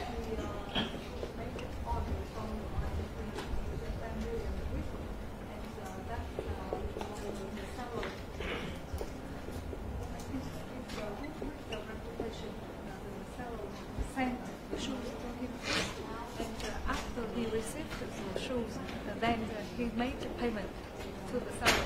Okay. And not a sample. Okay. And then he paid. Okay. Yeah. Okay. Okay. All right. So now, what we've done. You may sit down. So what we've done is identify either an example of a type of customer or a single customer in this case.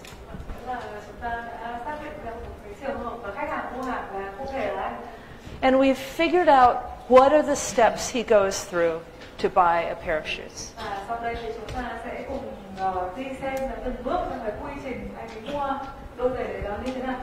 And so we learned that this is how he does it. He goes to Facebook, he looks for familiar brands, and he places an order, and if he likes it, he decides to pay.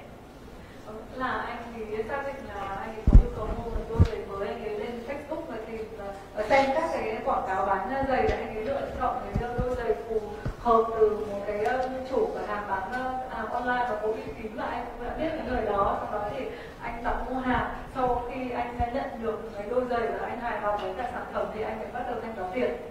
So what does this tell us? So say we are the manufacturer or seller of athletic shoes or training shoes. Now that we know what he does, what should we be doing?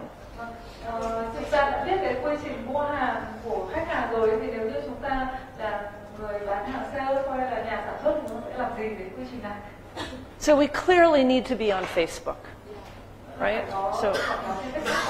So now we know this. And also we learned that he was going to look for a familiar brand. Is that true? That's true? Okay. So this means we need to be prominent in our category. And this is where general advertising comes in handy, right?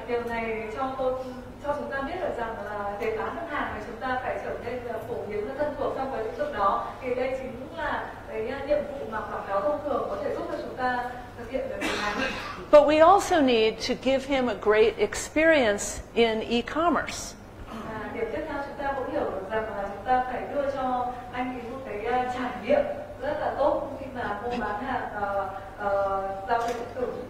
So I'm suggesting that if we understand the process that our customer goes through, then we can create a selling process that mimics their or is matched to their buying process. Như vậy thì nếu như chúng ta biết được cái quy trình mua hàng của khách hàng thì chúng ta cũng có thể thiết kế cái quy trình bán hàng tương ứng với từng bước trong cái quá trình mua hàng của khách hàng. And so probably in the world of shoe selling, there may be a half a dozen or more typical buying processes. Đây có thể là quy trình mua sắm giày, nhưng mà nó có thể là có rất nhiều các cái quy trình mua bán các cái loại hàng hóa khác. And these can become the segments that we use to create marketing programs to help them move along their process in our direction. Đây có thể là một cái phân khúc mà chúng ta có thể thiết kế các cái quy trình bán hàng và để giúp cho khách hàng mà họ thực hiện những cái quy trình mua hàng theo định hướng của chúng ta. So let's look at a couple of examples of buying process stages. Sau đây thì chúng ta sẽ cùng theo dõi từng bước trong quá trình mua hàng. So this is a typical consumer process. This is a typical business-to-business process. And you know your market better than I do. Đây cũng phải là quy trình mua bán hàng hóa tiêu dùng thông thường. Còn bên trái là cái quy trình mua hàng giữa các doanh nghiệp với nhau. Và đối với thị trường Việt Nam thì tôi biết là các bạn hiểu về thị trường của mình tốt hơn tôi. But I suggest you identify each stage that your customer goes through, write it down, and then once you have it down, then you can start developing marketing strategies, in this case digital marketing strategies, that help move your customer from one stage to the next. Tôi cũng rất là mong muốn là các bạn hãy viết ra từng bước trong cái quá trình mua hàng của khách hàng, và trên cơ sở đó thì chúng ta sẽ cân nhắc suy nghĩ xem là đối với cả từng bước trong cái quy trình mua hàng đó thì chúng ta có thể sử dụng các cái công cụ marketing nào, và trong trường hợp này cụ thể của chúng ta là các cái công cụ trực tuyến để thực hiện marketing là gồm các cái công cụ nào. So the reason I bring this up is that it allows you to be much more targeted with your marketing investment. Cái nội dung mục tiêu mà tôi đưa cái nội dung này ra là để cho các bạn tuân thủ các cái yêu cầu của cái khoản đầu tư cho lĩnh vực marketing tốt hơn. Yeah, instead of trying to contact everybody at every stage, if you can help them move from stage to stage, you'll be more effective. Thay vì chúng ta tiếp cận với quá nhiều người trong cái quy trình marketing thì chúng ta có thể tập trung vào cái việc là làm thế nào để đưa họ thực hiện từ các cái giai đoạn này sang giai đoạn tiếp theo trong quá trình mua sắm hiệu quả hơn. So this is a very important concept that is especially effective in digital marketing. Đây là một cái khái niệm quan trọng mà mang lại tính hiệu quả rất cao trong lĩnh vực truyền thông số. Now, there's one other concept that I want you to be familiar with. And this is the notion of buying role. Yeah, because most business, and it's very important in business to business.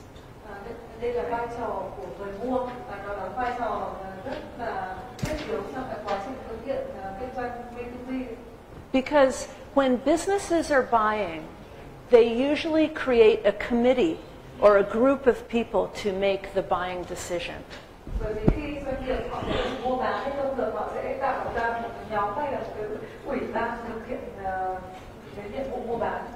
Because in business to business, only 7% of purchasing is made by a single individual.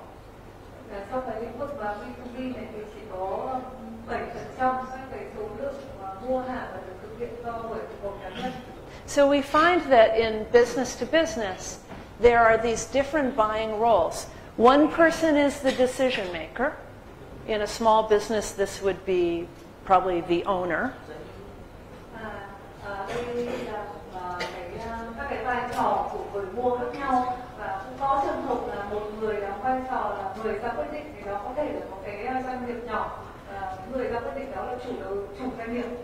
But there's also people who are going to be using the product. For example, if we're buying computers, for everybody in the company. The person who uses the computer may have a say in which computers we buy.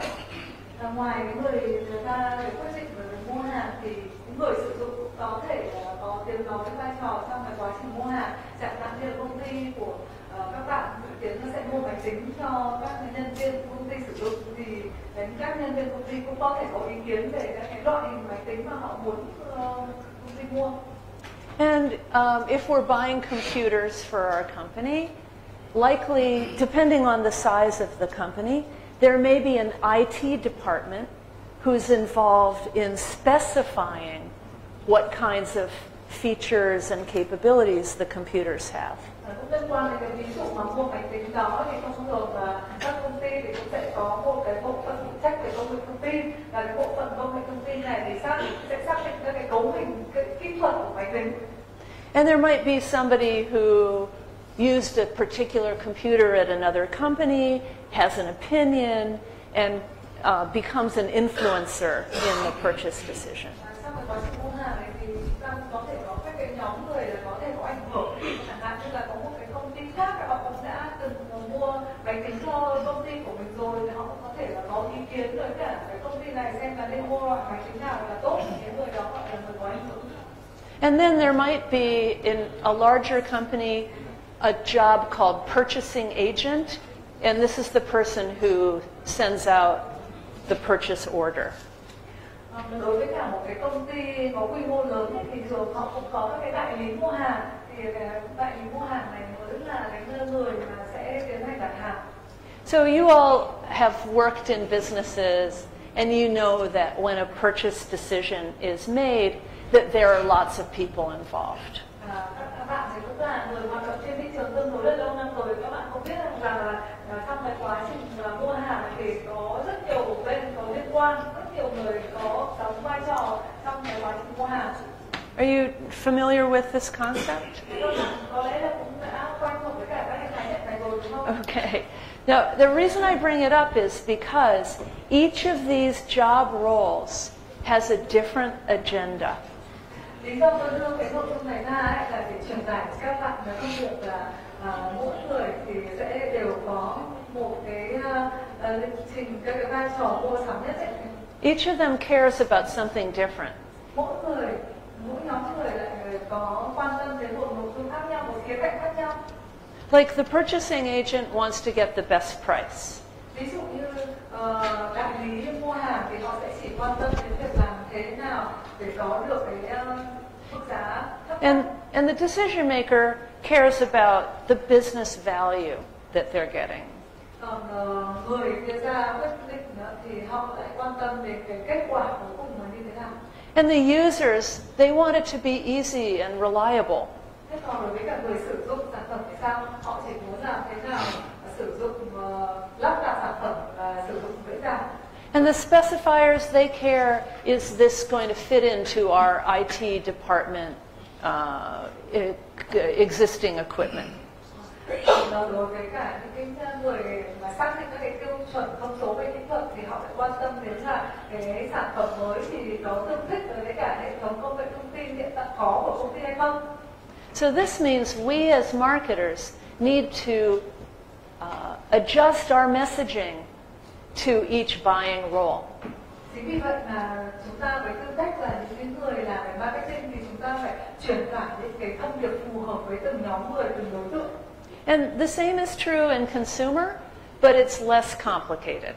Đối với cả lĩnh vực mua hàng tiêu dùng thông thường ấy, thì cái thông điệp của chúng ta cũng rất tương tự nhưng mà nó bớt phức tạp hơn. Usually in many consumer categories, a single person is making the purchase decision. Khi mua hàng hóa tiêu dùng thì thường chỉ có một cá nhân đưa ra quyết định. But if it's a family deciding to buy a car, or if it's a child who wants a certain toy and the mother is the decision maker but the child is the user, then things can get more complex. Nếu như mà một gia đình quyết định mua một cái ô tô thì câu chuyện nó khác ấy. Hoặc là một đứa con nhỏ thì lại thích mua một món đồ chơi, là đứa con này là người sử dụng, thế nhưng mà mẹ nó mới là người đưa ra quyết định là muốn mua đồ chơi hay không, thì cái Yeah, so I bring this up because in digital marketing, understanding the buying role is very helpful for developing a message that is relevant to the target.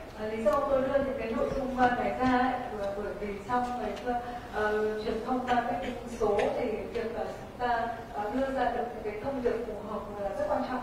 Okay, so let's move on to the third topic of the day, which is testing.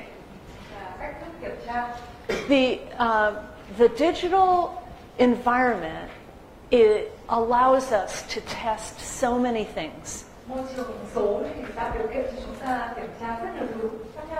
Remember we said there are three elements: the target audience, the offer, and the creative.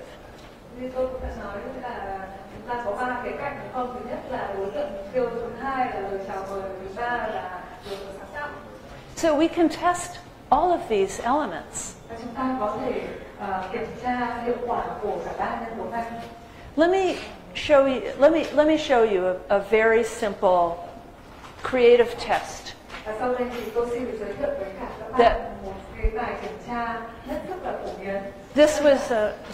This was originally tested many years ago, but the test is often repeated today.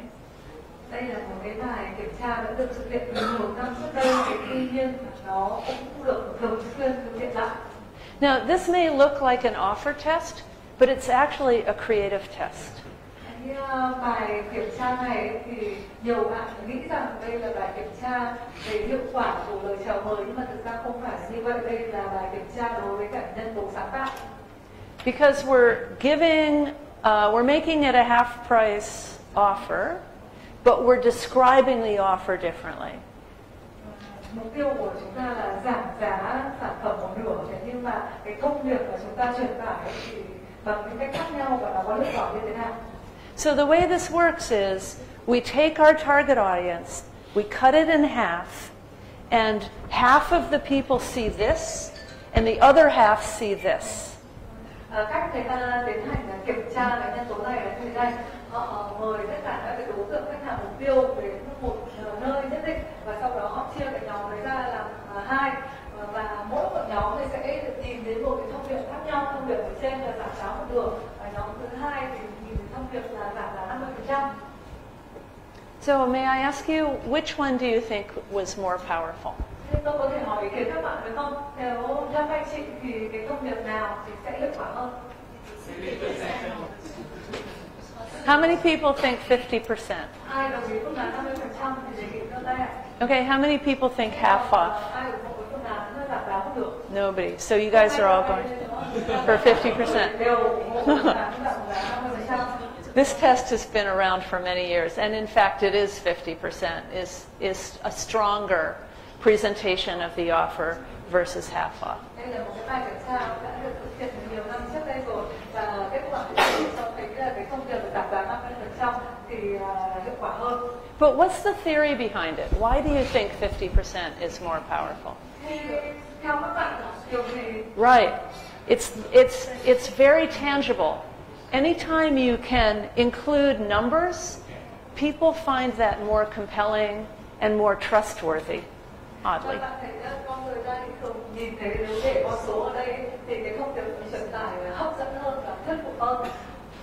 So I bring this up because testing may cost you a small amount of money to set up a test, but the results can be huge. Lý do tôi đưa giới thiệu với cả các bạn cái bài kiểm tra này để cho các bạn thấy rằng là cái chi phí để chúng ta thực hiện kiểm tra có thể rất nhỏ, nhưng là lợi ích của nó đem lại cái lớn vô cùng. Have any of you been involved in testing in digital or other environments? Không biết là các anh chị đã từng tham gia vào một cái bài kiểm tra tính hiệu quả của marketing số. I think there's another. There's another one. The batteries are hard to sustain. Well, if you haven't tried testing before, the most important thing you need to keep in mind is you have to test one variable at a time. Nếu như các anh chị chưa từng thực hiện kiểm tra hiệu quả của marketing bao giờ thì sau đây tôi xin giới thiệu một số các nguyên tắc để các anh chị thực hiện bài kiểm tra. Cái yêu cầu đầu tiên là chúng ta chỉ có thể là kiểm tra một cái thời điểm nhất định. So like in this example, we're only testing the creative.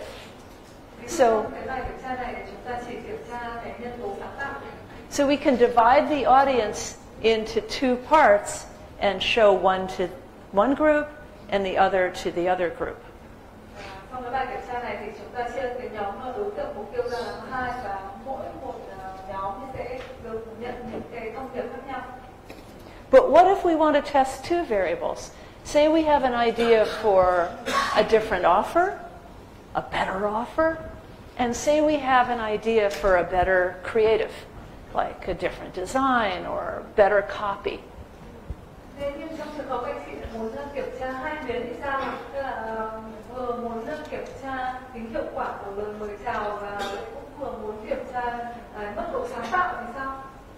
Then we need a four-part test because we have two variables going on and we need to divide the audience into four equal parts. Như thế thì chúng ta sẽ phải tiến hành bài kiểm tra 4 phần vì chúng ta kiểm tra hai biến ạ. So this group would get copy A and offer X. Như thế thì cái nhóm đối tượng mục tiêu ban đầu chúng ta sẽ phải chia ra thành 4 nhóm nhỏ. Nhóm đầu tiên là gọi là nội dung A và sẽ nhận được cái lời mời chào X. And this group would get A and Y. Và nhóm tiếp theo thì sẽ được nhận cái lời chào mời Y. And so forth.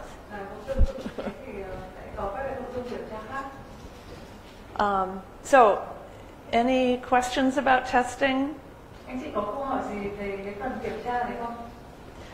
Let me just go on to say that the point I made. Oh, please, question? Yeah. How long should we take for one test? 1 or 2 or longer or something? Ah, great question. So, yeah. Yeah. It depends. But it depends on the so-called response curve. Meaning, usually, when you're conducting a direct response communication,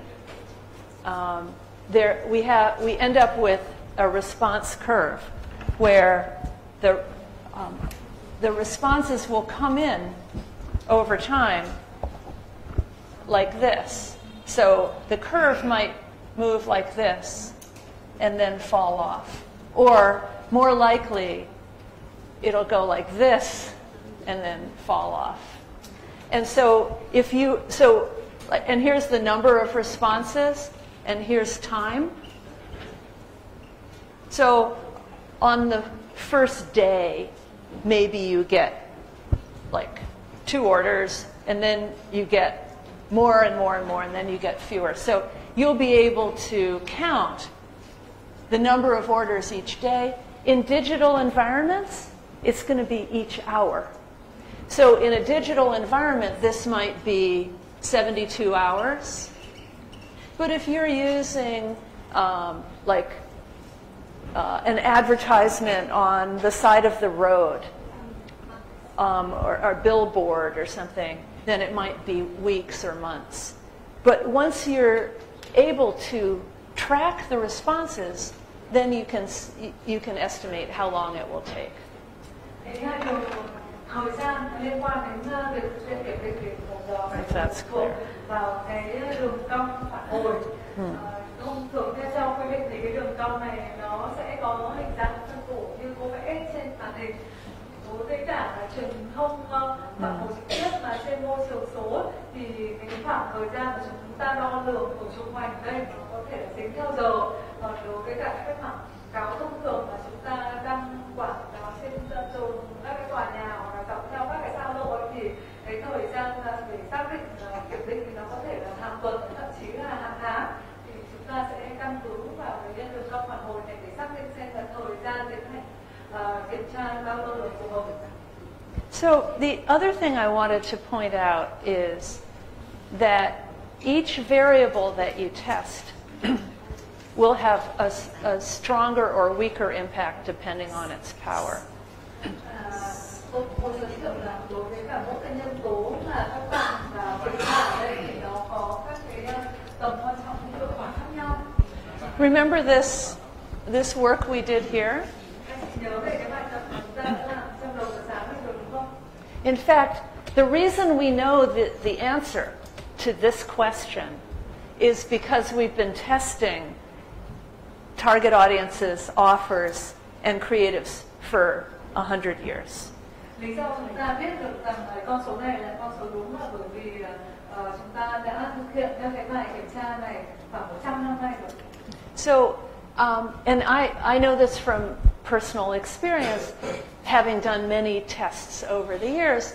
I've tested campaigns where I tested certain target audiences against each other, and I often find that the strongest target audience can perform 5 times better than the weakest target audience. Với kinh nghiệm cá nhân của tôi là người đã từng thực hiện rất nhiều bài kiểm tra khác nhau và cho nhiều cái chiến dịch marketing thì chúng tôi thấy rằng là cái nhóm khách hàng mục tiêu mạnh nhất thì đưa ra những cái phản hồi cao hơn nhiều so với cả nhóm khách hàng mục tiêu yếu. And similarly, if I come up with 5 great offer ideas and I test them, typically the best offer will give me a 300% improvement over the weakest offer. Nếu như tôi chẳng hạn đưa ra có 5 cái lời chào mời và tôi tiến hành kiểm tra cái mức độ hiệu quả của cái lời chào mời đó thì tôi thấy rằng cái lời chào mời hấp dẫn nhất thì có tác động ảnh hưởng đến 300% so với là cái lời chào mời kém hấp dẫn nhất. But interestingly, even though we spend most of our time on creative, I've never seen a strong creative beat a weak creative by more than 100, maybe 200%. Thì chúng ta thấy rằng là thông thường ấy, những cái người làm marketing thì dành quá nhiều thời gian cho cái yếu tố sáng tạo. Thế tuy nhiên chúng tôi cũng thấy rằng gần như là kể cả cái lời chào mời hấp dẫn nhất thì cũng không thể nào hiệu quả hơn cái lời chào mời kém hấp dẫn nhất. And you know, I want to emphasize this point. Because typically we marketers spend 90% of our time here. Những người làm marketing thì dành 90% thời gian của mình tập trung vào cái yếu tố sáng tạo. We're always saying, "Oh, let me change this headline." Ai cũng muốn là hay là chúng ta thay đổi cái câu slogan quảng cáo đi.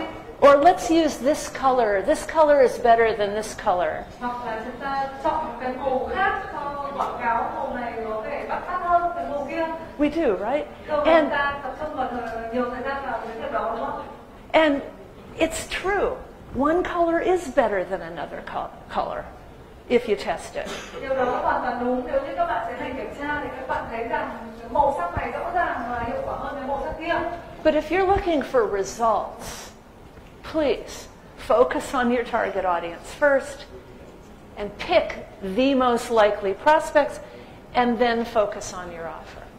Tuy nhiên nếu như các bạn quan tâm đến kết quả thì tôi rất mong là các bạn dành phần lớn thời gian và công sức để lựa chọn ra là nhóm khách hàng mục tiêu và xem ai là người có tiềm năng mua hàng nhất. Sau đó thì tập trung vào cái lời chào mời. Yeah. Now, please. Can you just help clarify? You say strong audience, have a very positive, like 100% more impactful. Yeah. So how do you define the strong and weak audience? Yeah. How active they So are. this is about segmentation. This is about picking the audience that is most likely to be interested in your solution. So let's discuss Facebook advertising. Facebook allows you to select your target audience based on certain criteria, like geography, demographics, psychographics. So testing those variables is where you're going to get the big impact. Anh Lê có hỏi chi tiết hơn về các cái nhóm đối tượng mục tiêu để xem là làm thế nào để phân biệt được là ai là người có tiềm năng mua hàng nhiều nhất với cả người ít có tiềm năng mua hàng. Thì cô cũng có giải thích là cái việc xác định các cái khách hàng mục tiêu này liên quan đến việc chúng ta cái phân nhóm khách hàng. Thì chẳng hạn là cô lấy ví dụ về quảng cáo trên Facebook. Thì Facebook có nhiều các cái công cụ khác nhau giúp cho chúng ta phân nhóm khách hàng dựa trên yếu tố về địa lý, tuổi tác, tâm lý học và sở thích thì thông qua những cái chỉ tiêu đó thì sẽ giúp cho chúng ta xác định được đâu là cái nhóm đối tượng có xu hướng là sẽ mua hàng hóa của chúng ta nhiều nhất. Okay, question. Do you have any idea why marketers usually spend 90% of their efforts in the testing creative? No, they don't spend 90% of their effort testing creative so much. They spend 90% of their effort developing and thinking about creative. So, and the question of why? Why do you do what you do? We don't know why. I think it's because it's fun. And this stuff is, audience selection is harder. It requires discipline. It requires insight. It requires data. And, marketers may find this more appealing. Bạn có hỏi vì sao người làm trong lĩnh vực marketing lại dành 90% thời gian của mình tập trung vào cái nhân tố sáng tạo ở đây. Vì sao chúng ta lại làm những việc chúng ta đang làm? Thì cô cũng có giải thích là vì cái nhân tố sáng tạo này nó dễ làm hơn là việc phân nhóm khách hàng. Để phân nhóm được khách hàng thì các anh chị cần phải có những cái nghiên cứu chuyên sâu, cần phải có sự dấu liệu, rồi sau phải thực hiện công việc phân tích.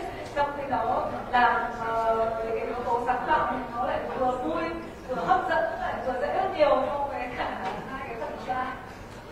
But, let's go back to that wedding dress example. Đây, chúng ta quay trở lại với ví dụ mua váy cưới.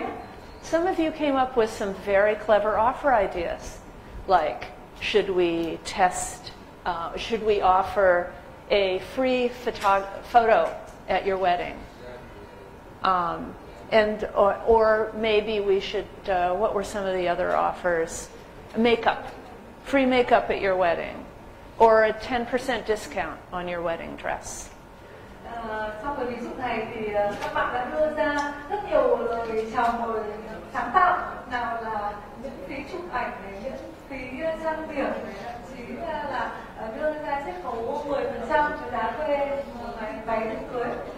Now, Google is eager to sell you more search engine advertising. Google thì sẵn lòng cung cấp cho chúng ta rất nhiều cái ý tưởng quảng cáo. So they make it very easy to set up a head-to-head test, an A/B split test, where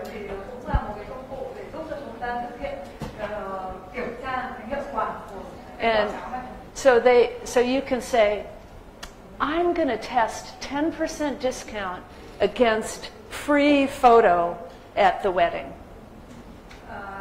Chúng ta có thể kiểm tra tính hiệu quả của cái lời mời chào là miễn phí chụp ảnh với cả cái giảm giá chiết khấu 10% xem cái nào hiệu quả hơn. And so Google will arrange that for you. The first individual who is shown the ad will see the ad with the discount. The second shown the ad will see the free photo. Google sẽ giúp cho chúng ta thực hiện cái bản quảng cáo này. Cái là người tìm kiếm đầu tiên thì sẽ nhìn thấy cái lời chào mời là chiết khấu 10%. Người thứ hai thì sẽ nhìn thấy cái thông tin tìm kiếm là miễn phí chụp ảnh tại cái ngày thì hành hôn lễ.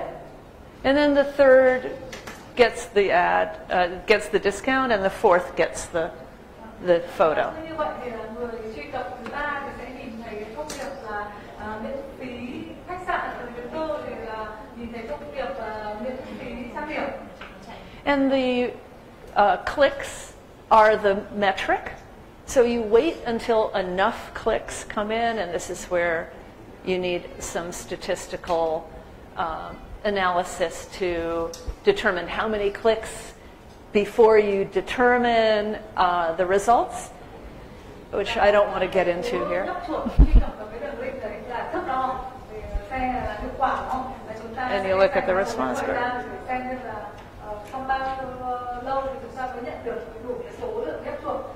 And then maybe after, I don't know, 72 hours or a few days, depending on how responsive these results come in, then you decide which one is most productive.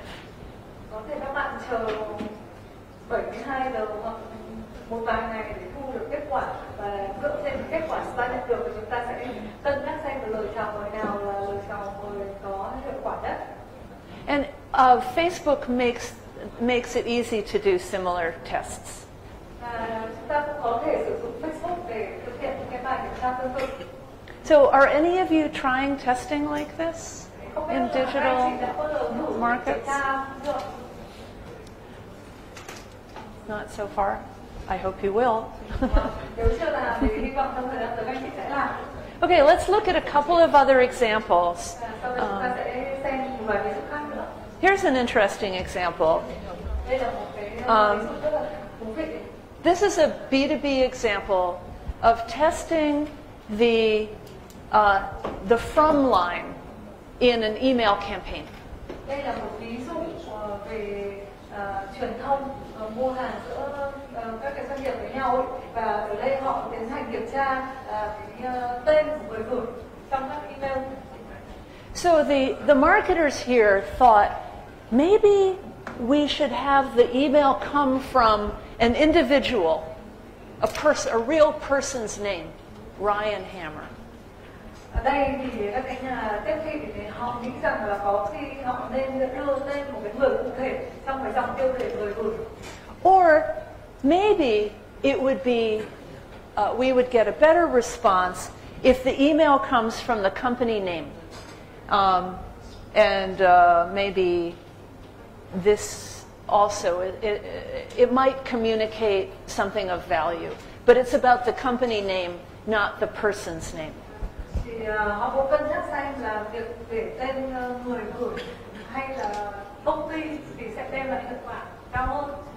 Now, you guys are in business. You probably receive promotional emails all the time. Các anh chị cũng đã hoạt động trong lĩnh vực này nhiều năm rồi, và tôi tin chắc là các anh chị thường xuyên nhận được những cái email quảng cáo như thế này.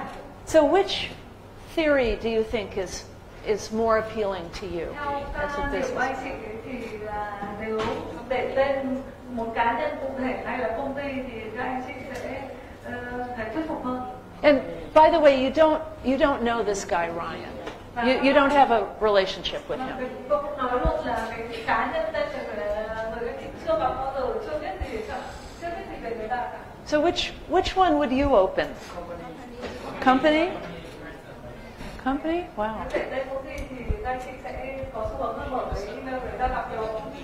Company name? Interesting. See, this is why we need to test. Because we think we know how the market will behave. Because we bring our own experience. But I'll tell you guys, I've been in this business for more than 20 years, and I'm almost always wrong. Nhưng mà tôi là người đã làm việc trong lĩnh vực này hơn 20 năm và tôi thấy rằng là thường thì các cái nhận định của tôi là sai. I think I know what's going to happen. I've been in the business a long time. I know a lot about this, and I'm almost always wrong. Tôi nghĩ rằng là tôi đã làm việc trong lĩnh vực này rất là lâu năm rồi, nên tôi biết cách thị trường vận hành như thế nào, nhưng mà trong nhiều trường hợp thì tôi lại là người sai.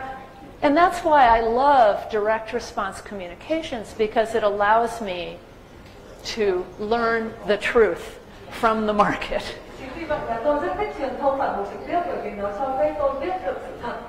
You know, it's so interesting. If you've been in business and you've been creating marketing communications over the years.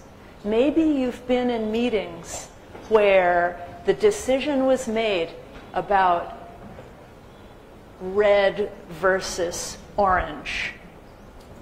Có thể là các bạn làm việc trong cái lĩnh vực này nhiều năm và các bạn cũng thực hiện nhiều chiến dịch truyền thông rồi, các bạn biết cách là thực hiện cái chiến dịch đỏ với cam là như thế nào. And the decision is usually made by the seniorest person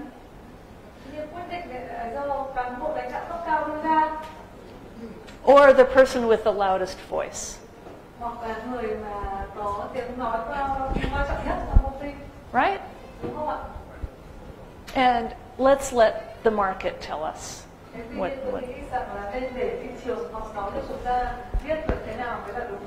Okay, so let's see what the result was here. Oh, damn. Oh, regrettably, I actually didn't bring it with me. I'll tell you, it was the name by about 30%. So, sorry, I had it. So, nếu như bức thư điện tử được gửi từ tên một cá nhân cụ thể thì người ta có xu hướng đọc nhiều hơn 50% so với cả những lời gửi tên một công ty. Oh, there it is. Okay. Let's just write down here, please. Good, thanks. Okay, so I've got a bunch of similar tests that I could share with you. But what I'd like to do, these are all split tests where half of the audience got one version and the other half got another. Tôi có nhiều cái bài kiểm tra khác mà có thể giới thiệu cho các bạn.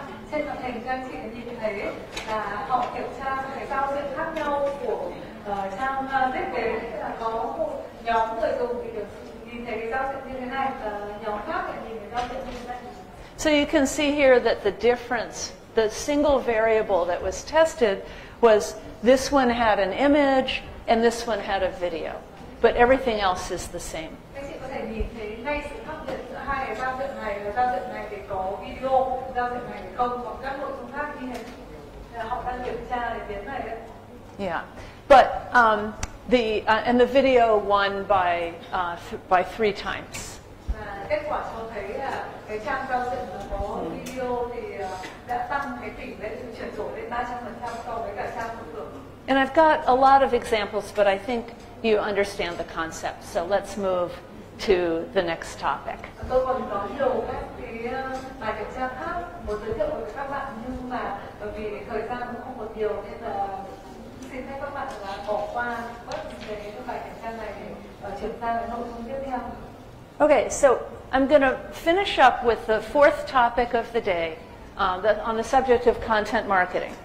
Sau đây thì tôi xin được đề cập đến chủ đề cuối cùng của buổi sáng ngày hôm nay, thì chính là marketing số và marketing nội dung.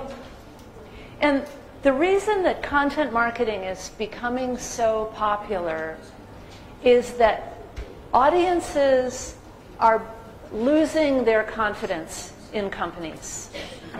Lý do vì sao mà marketing nội dung ngày càng trở nên quan trọng chính là vì khách hàng họ đang mất dần niềm tin vào các công ty. Especially in the digital world, we are all being drowned in marketing messages. Trong cái kỷ nguyên số ngày nay thì người ta nhận được quá nhiều cái thông điệp quảng cáo. We all have on our phones, we have too many ads. Trên giao diện màn hình điện thoại của anh chị, mỗi lần bật lên anh chị nhìn thấy là có quá nhiều quảng cáo hiện lên, đúng không? So what marketers need to do is to stop bombarding and to start giving valuable information. Vì vậy mà tôi nghĩ rằng là những người hoạt động trong lĩnh vực marketing thì có lẽ nên thay đổi cách tiếp cận của mình, là thay vì mà chúng ta không quá nhiều những cái lời quảng cáo là bom quảng cáo, thì chúng ta hãy cho người dùng những cái thông tin thiết thực. Buyers want us to help them solve their problems. Người mua muốn chúng ta giúp họ xử lý vấn đề của họ. So this is why content marketing is so big today. On the B2B side, nearly 90% of B2B marketers are using content marketing, and in consumer, it's 86%. Marketing số hiện ngày nay rất là quan trọng để các anh chị nhìn thấy là trong lĩnh vực B2B cũng như là lĩnh vực mua hàng B2C thì cái tỷ lệ phần trăm sử dụng marketing số marketing nội dung chiếm đến gần 90%. So keep in mind that the definition of content in this context, content marketing, the content is educational and informative. Cái marketing nội dung này thì các anh chị cũng phải lưu ý là cái nội dung ở đây là mang tính chất là đào tạo và cung cấp nhiều thông tin. It's not sales copy. It's not offers. It's not promotions. Cái nội dung ở đây không phải là nội dung quảng cáo, không phải nội dung bán hàng, không phải nội dung chiết khấu.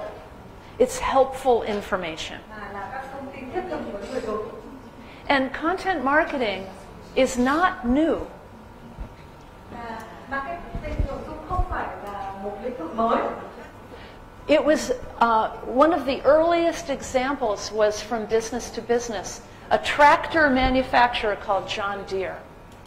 Và cái hình thức marketing nội dung này thì cũng được phổ biến trong cái giao dịch của B2B và nó cũng bắt đầu từ cái công ty John Deere.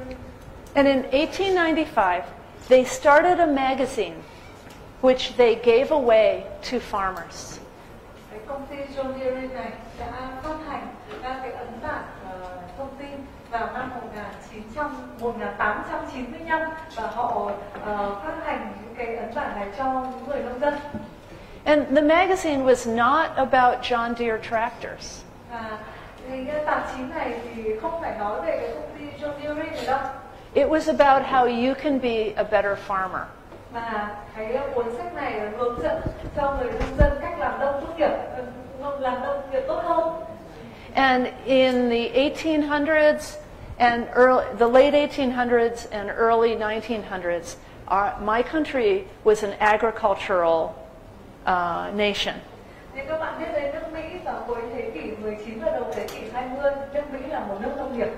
And just about every farmer in the United States was a subscriber to this free magazine. Và gần như là người làm nông nào ở nước Mỹ cũng nhận được cái tạp chí này của công ty John Deere. And the advantage of this was that the farmers appreciated John Deere's help. Cái điểm quan trọng ở đây là những người nông dân khi nhận được những cái tạp chí này thì họ lại rất trân trọng công ty này. And they also respected John Deere's understanding of their problems. Và họ cũng rất là trân trọng công ty này hiểu những cái vấn đề của người làm nông. And they appreciated that John Deere was helping them. Và họ đánh giá cao những nỗ lực của công ty John Deere trong việc giúp đỡ họ. So when they were ready to buy some equipment, John Deere was among their options. Chính vì vậy khi mà những cái người nông dân này khi họ phải quyết định mua các cái loại máy móc nông nghiệp nào đó thì họ lại thường nghĩ đến cái công ty này. And by the way, John Deere also, as a result of publishing a magazine, had the name and address of almost every farmer in the country. Và chính vì cái công ty John Deere họ phát hành tạp chí này cho các người nông dân, thế nên là họ có tên, tuổi, địa chỉ của từng người nông dân ở nước Mỹ. A database. Và họ xây dựng một cơ sở. Right. Okay, now, so this is what is meant by content marketing. We're not selling, we're helping. Đây chính là hình thức của marketing nội dung. Chúng ta không bán hàng và chúng ta cung cấp thông tin. And here's another ancient example. It's a cookbook. Đây cũng là một cái ví dụ điển hình từ rất là xa xưa rồi. Đây là một cái cuốn sách sử dụng các công thức nấu ăn. And this is from Germany around the same time. the 1890s. Đây là một cái cuốn sách dạy về nấu ăn được phát hành vào năm 1891 tại Đức. And so this is a product called baking powder. Đây là một cái ấn bản do một công ty bán bột và mạch. And you know baking powder, it makes the bread rise. Đấy là bạn biết là cái bánh là bột nở đúng không ạ? And it's basically a chemical. Nó là một sản phẩm hóa học. And it was sold in pharmacies in those days. Cái bột nở này thì được bán tại các hiệu thuốc. And on the back of every box, this is a box of baking powder. Đây là cái hộp bột nở. On the back of every box, there was a recipe for some kind of bread. Mặt sau của cái hộp bột nở này là công thức nấu ăn. And he also compiled all the recipes into a book. Cái ông chủ của cái công ty bán bột nở này thì ông ấy cũng tập hợp hết tất cả những cái công thức nấu ăn được in này, xong cho từng cái bao bì này tập hợp lại thành một cuốn sổ hướng dẫn nấu ăn. So let's look at some other examples. I'm sure you're familiar with Michelin Tires. Mà tôi cũng xin chuyển sang ví dụ khác mà các bạn chắc cũng biết đến này sau Michelin rồi đúng không? So they originally created this tire mascot. Họ cũng đã tạo ra những cái cuốn sách như thế này. And they started publishing books so that people would drive to do their sightseeing. And little by little, their books became even more, another whole business. But originally, it was intended to encourage driving. Cuốn sách này được phát hành với mục tiêu là khuyến khích người ta di chuyển bằng ô tô nhiều hơn. Thì họ có những cái cuốn sách được hướng dẫn là về du lịch, để xong rồi tại mỗi cái điểm du lịch thì nên vào nhà hàng nấu ăn, nhà hàng nấu ăn ngon để trải nghiệm được tốt. Sau đó thì dần dần thì mọi người đều đánh giá cao những cái cuốn hướng dẫn này, và cái việc trao Michelin thực sự là một vinh dự đúng không? And then there's another famous example. Guinness Beer created the Guinness Book of World Records. You all familiar? I don't know if it's operating here. Is it? Ví dụ cũng điển hình tiếp theo đấy chính là cái cuốn kỷ lục Guinness. Cũng là một cái công ty bia họ phát hành cái cuốn kỷ lục này. So the idea was that people are drinking in a bar and they're arguing about who was the winner of something, and so they created a book to answer that question. Nên người đàn ông khi vào quán bar nhậu uống bia thì họ cũng hay tranh luận xem ai là người giỏi nhất trong lĩnh vực này lĩnh vực kia. Nên là công ty họ nắm bắt được ngay ý tưởng và họ phát hành cái cuốn sổ kỷ lục thế giới Việt Nam đấy. Now, I don't want you to think that all content marketing is in print magazines. Ngoài ra thì tôi cũng xin đưa ra một cái ví dụ khác để các bạn thấy rằng là marketing nội dung thì không phải lúc nào cũng liên quan đến các cái sản phẩm mà chúng ta phải ghi ấn ra. So these days it's sponsoring YouTubers who are experts on a topic, and you can get this makeup expert to promote mention your product. Ngày nay chúng ta còn có công cụ YouTube đúng không? Trên YouTube để xuất hiện rất nhiều các cái chuyên gia, và chúng ta cũng có thể nhờ một cái chuyên gia hướng dẫn ra trang điểm hay là giới thiệu cái sản phẩm của chúng ta trên cái video của họ. And another modern example, I know you're all familiar with Red Bull energy drink. Đấy là cái nước uống tăng lực Red Bull ở Việt Nam, chắc cũng có sản phẩm này rồi đúng không? So about 10 years ago, 15 years ago, they started a magazine. Cách đây 15 năm thì họ bắt đầu phát hành một tạp chí. And it's for young men, and it's about daredevil, high energy activities. Cái cuốn tạp chí này được phát hành cho các thanh niên giàu năng lượng và thích các hoạt động mạo hiểm. And it was so successful that they started a media company. Cái ấn bản đó thì thành công đến nỗi là bây giờ họ phát triển cả một cái công ty truyền thông. Red Bull Media, they've got TV, they've got events, games, all kinds of stuff. Không chỉ ban hành tạp chí và có cả kênh TV, rồi kênh trực tuyến này, phát hành âm nhạc, phim ảnh, trò chơi điện tử rất nhiều. Okay, so what does content mean to you? Well, there's So there are several applications that marketers make with content. Có rất nhiều ứng dụng mà nhà marketing có thể sử dụng để áp dụng cho marketing nội dung. Yeah, so in consumer markets, content allows you to differentiate your brand. Đối với cả thị trường hàng tiêu dùng thì nội dung giúp cho chúng ta tạo ra sự khác biệt đối với cả các cái sản phẩm hàng hóa khác. Or content is something you talk about on social media. Nội dung thì cũng có thể là những thứ mà chúng ta trao đổi trên mạng xã hội. Or it increases your search engine rankings from your website. Chúng ta tăng cái khả năng xếp hạng của sản phẩm của mình trên các công cụ tìm kiếm. And in business markets, content establishes you as an expert in your category. Còn đối với cả cái thị trường doanh nghiệp thì marketing nội dung thì là khiến cho chúng ta trở thành là một cái nguồn thông tin như là thông tin của chuyên gia. And it makes an excellent offer to motivate a response in digital direct response communications. Nó là một công cụ hiệu quả trong việc thôi thúc đưa ra hành động trong cái truyền thông và buổi tiếp. Okay, so let's look at the types of content that are most effective or most highly used. In business to business, the number one content category is social media content. So these would be Facebook posts or Instagram or YouTube posts. Sau đây thì tôi xin được giới thiệu với cả các bạn những cái nội dung phổ biến nhất được áp dụng cho thị trường B2B. Anh chị có thể nhìn thấy rằng cái nội dung phổ biến nhất đối với thị trường này là các cái nội dung được nêu trên mạng xã hội và thông qua các cái công cụ như là YouTube, Facebook và Instagram. And the second most used category is blogging. Almost every B2B company has a blog today.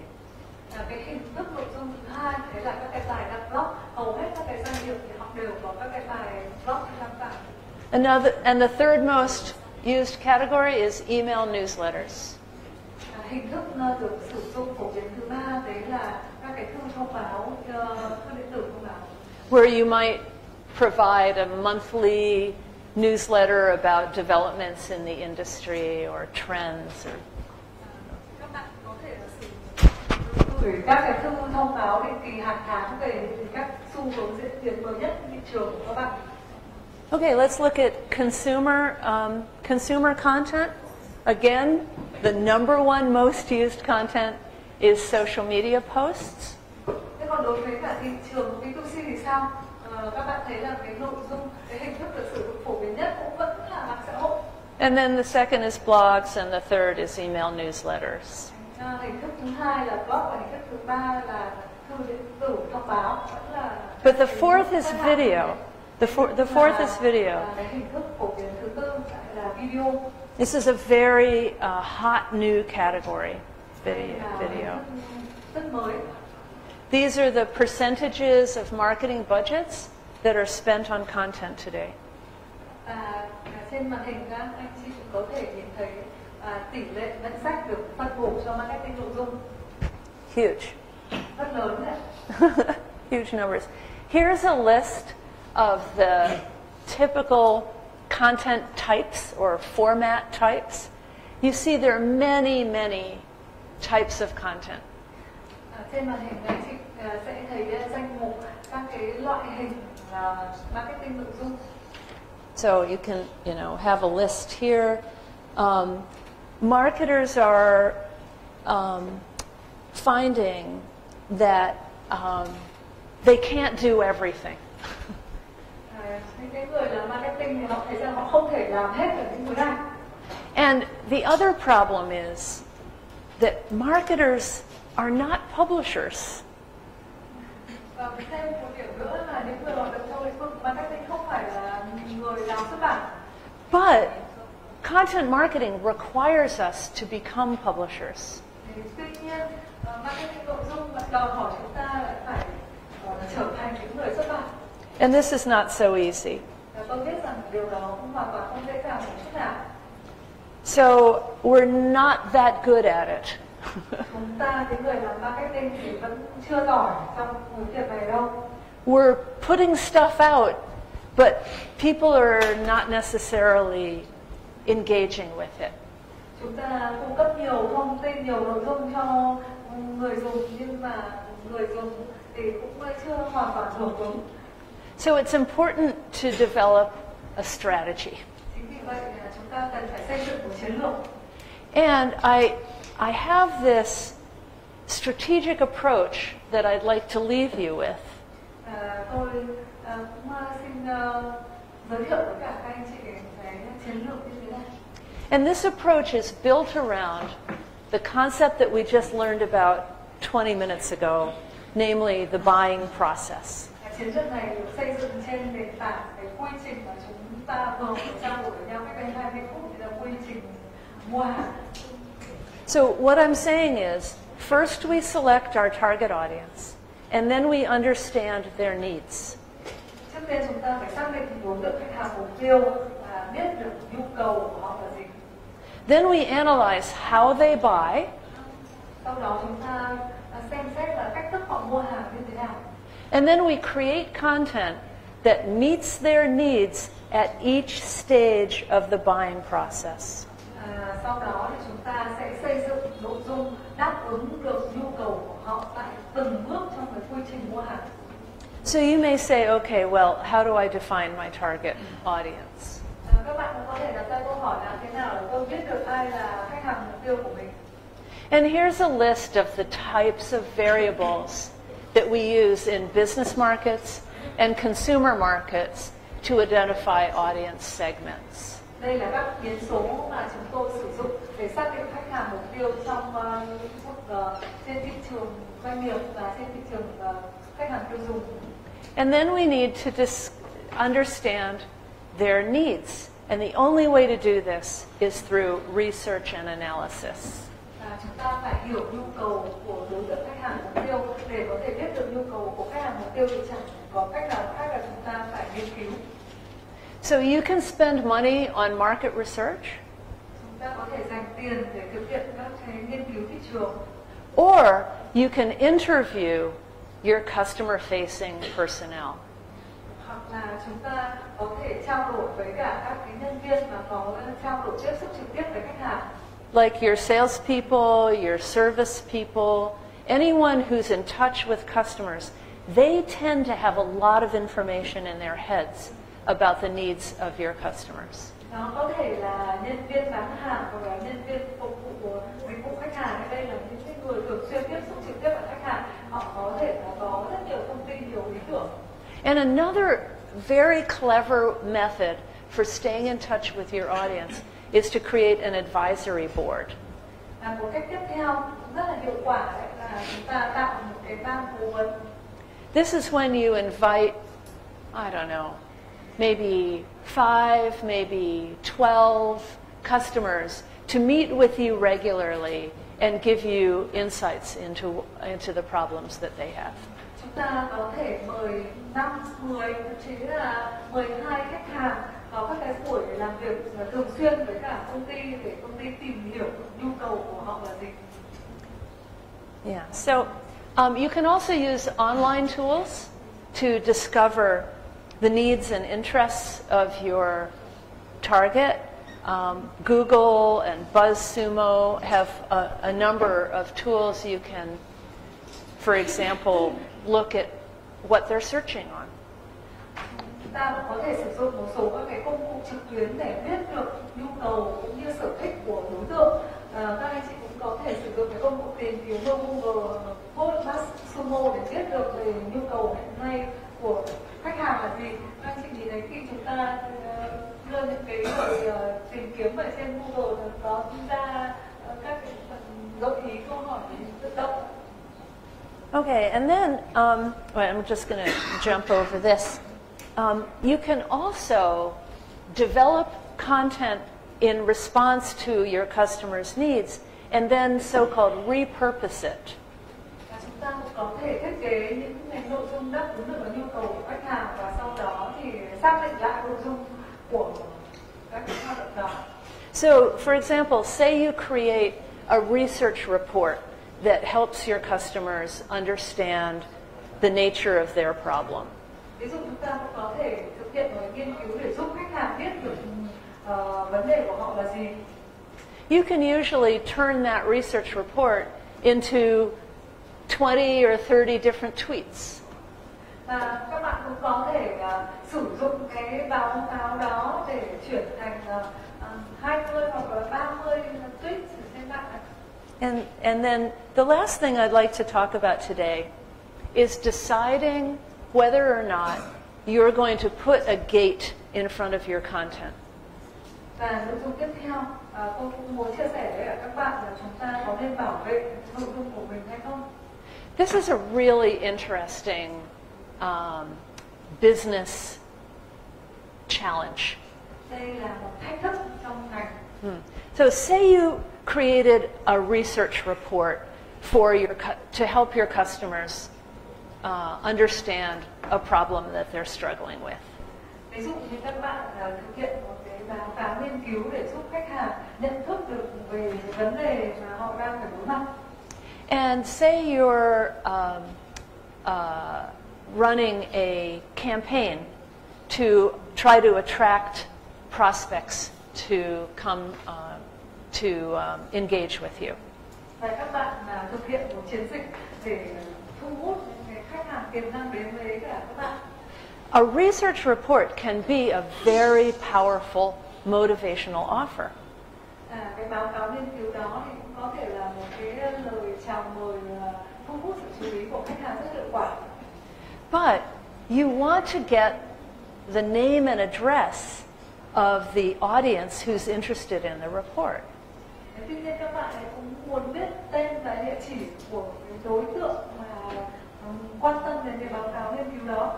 So that you can stay in touch with them and continue to build the relationship over time.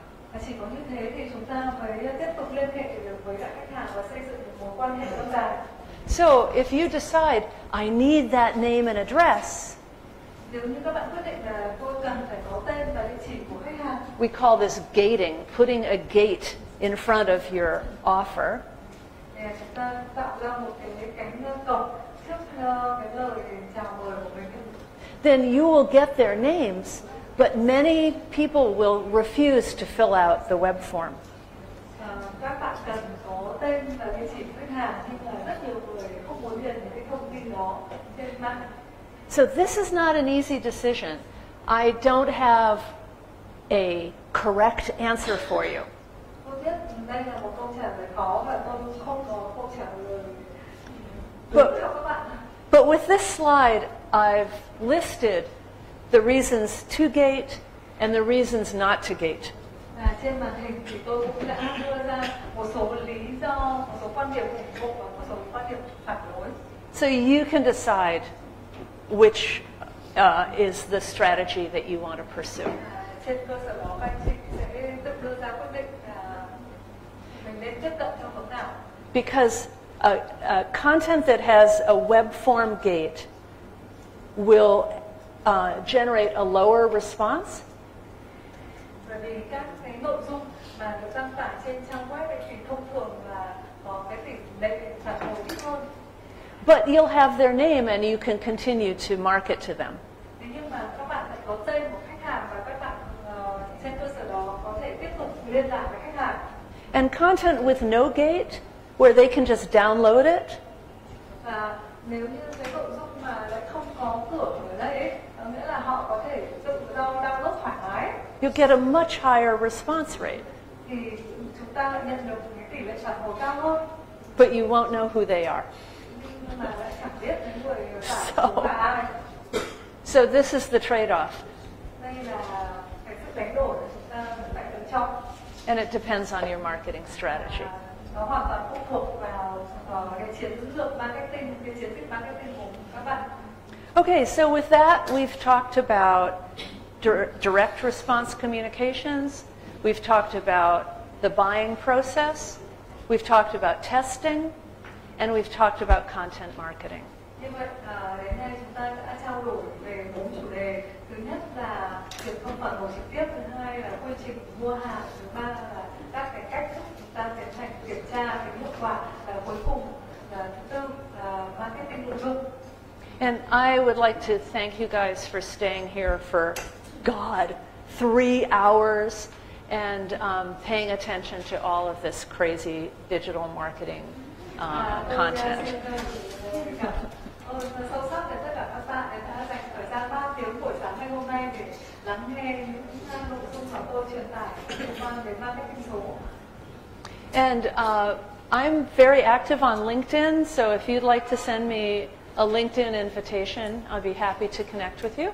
I live in New York City, so if your travels bring you through New York, please be in touch. Tôi có tài khoản ở trên LinkedIn. Nếu như các bạn có kết nối với tôi trên LinkedIn thì tôi hoàn toàn hoan nghênh các bạn. Hiện nay tôi đang sinh sống tại thành phố New York. Nếu các bạn đến thành phố New York thì vẫn liên hệ với tôi. Thì tôi cũng rất là mong muốn được kết nối với tất cả các bạn. And I'd especially like to give An a big round of applause for her amazing interpretation today.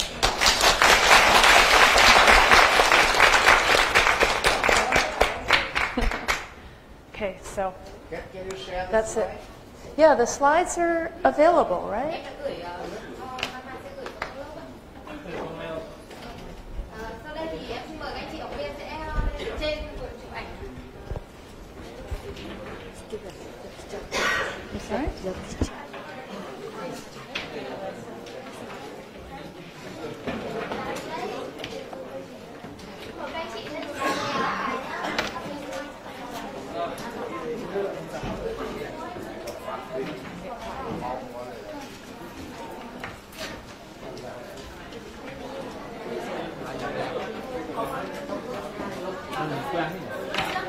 Em làm PR đây.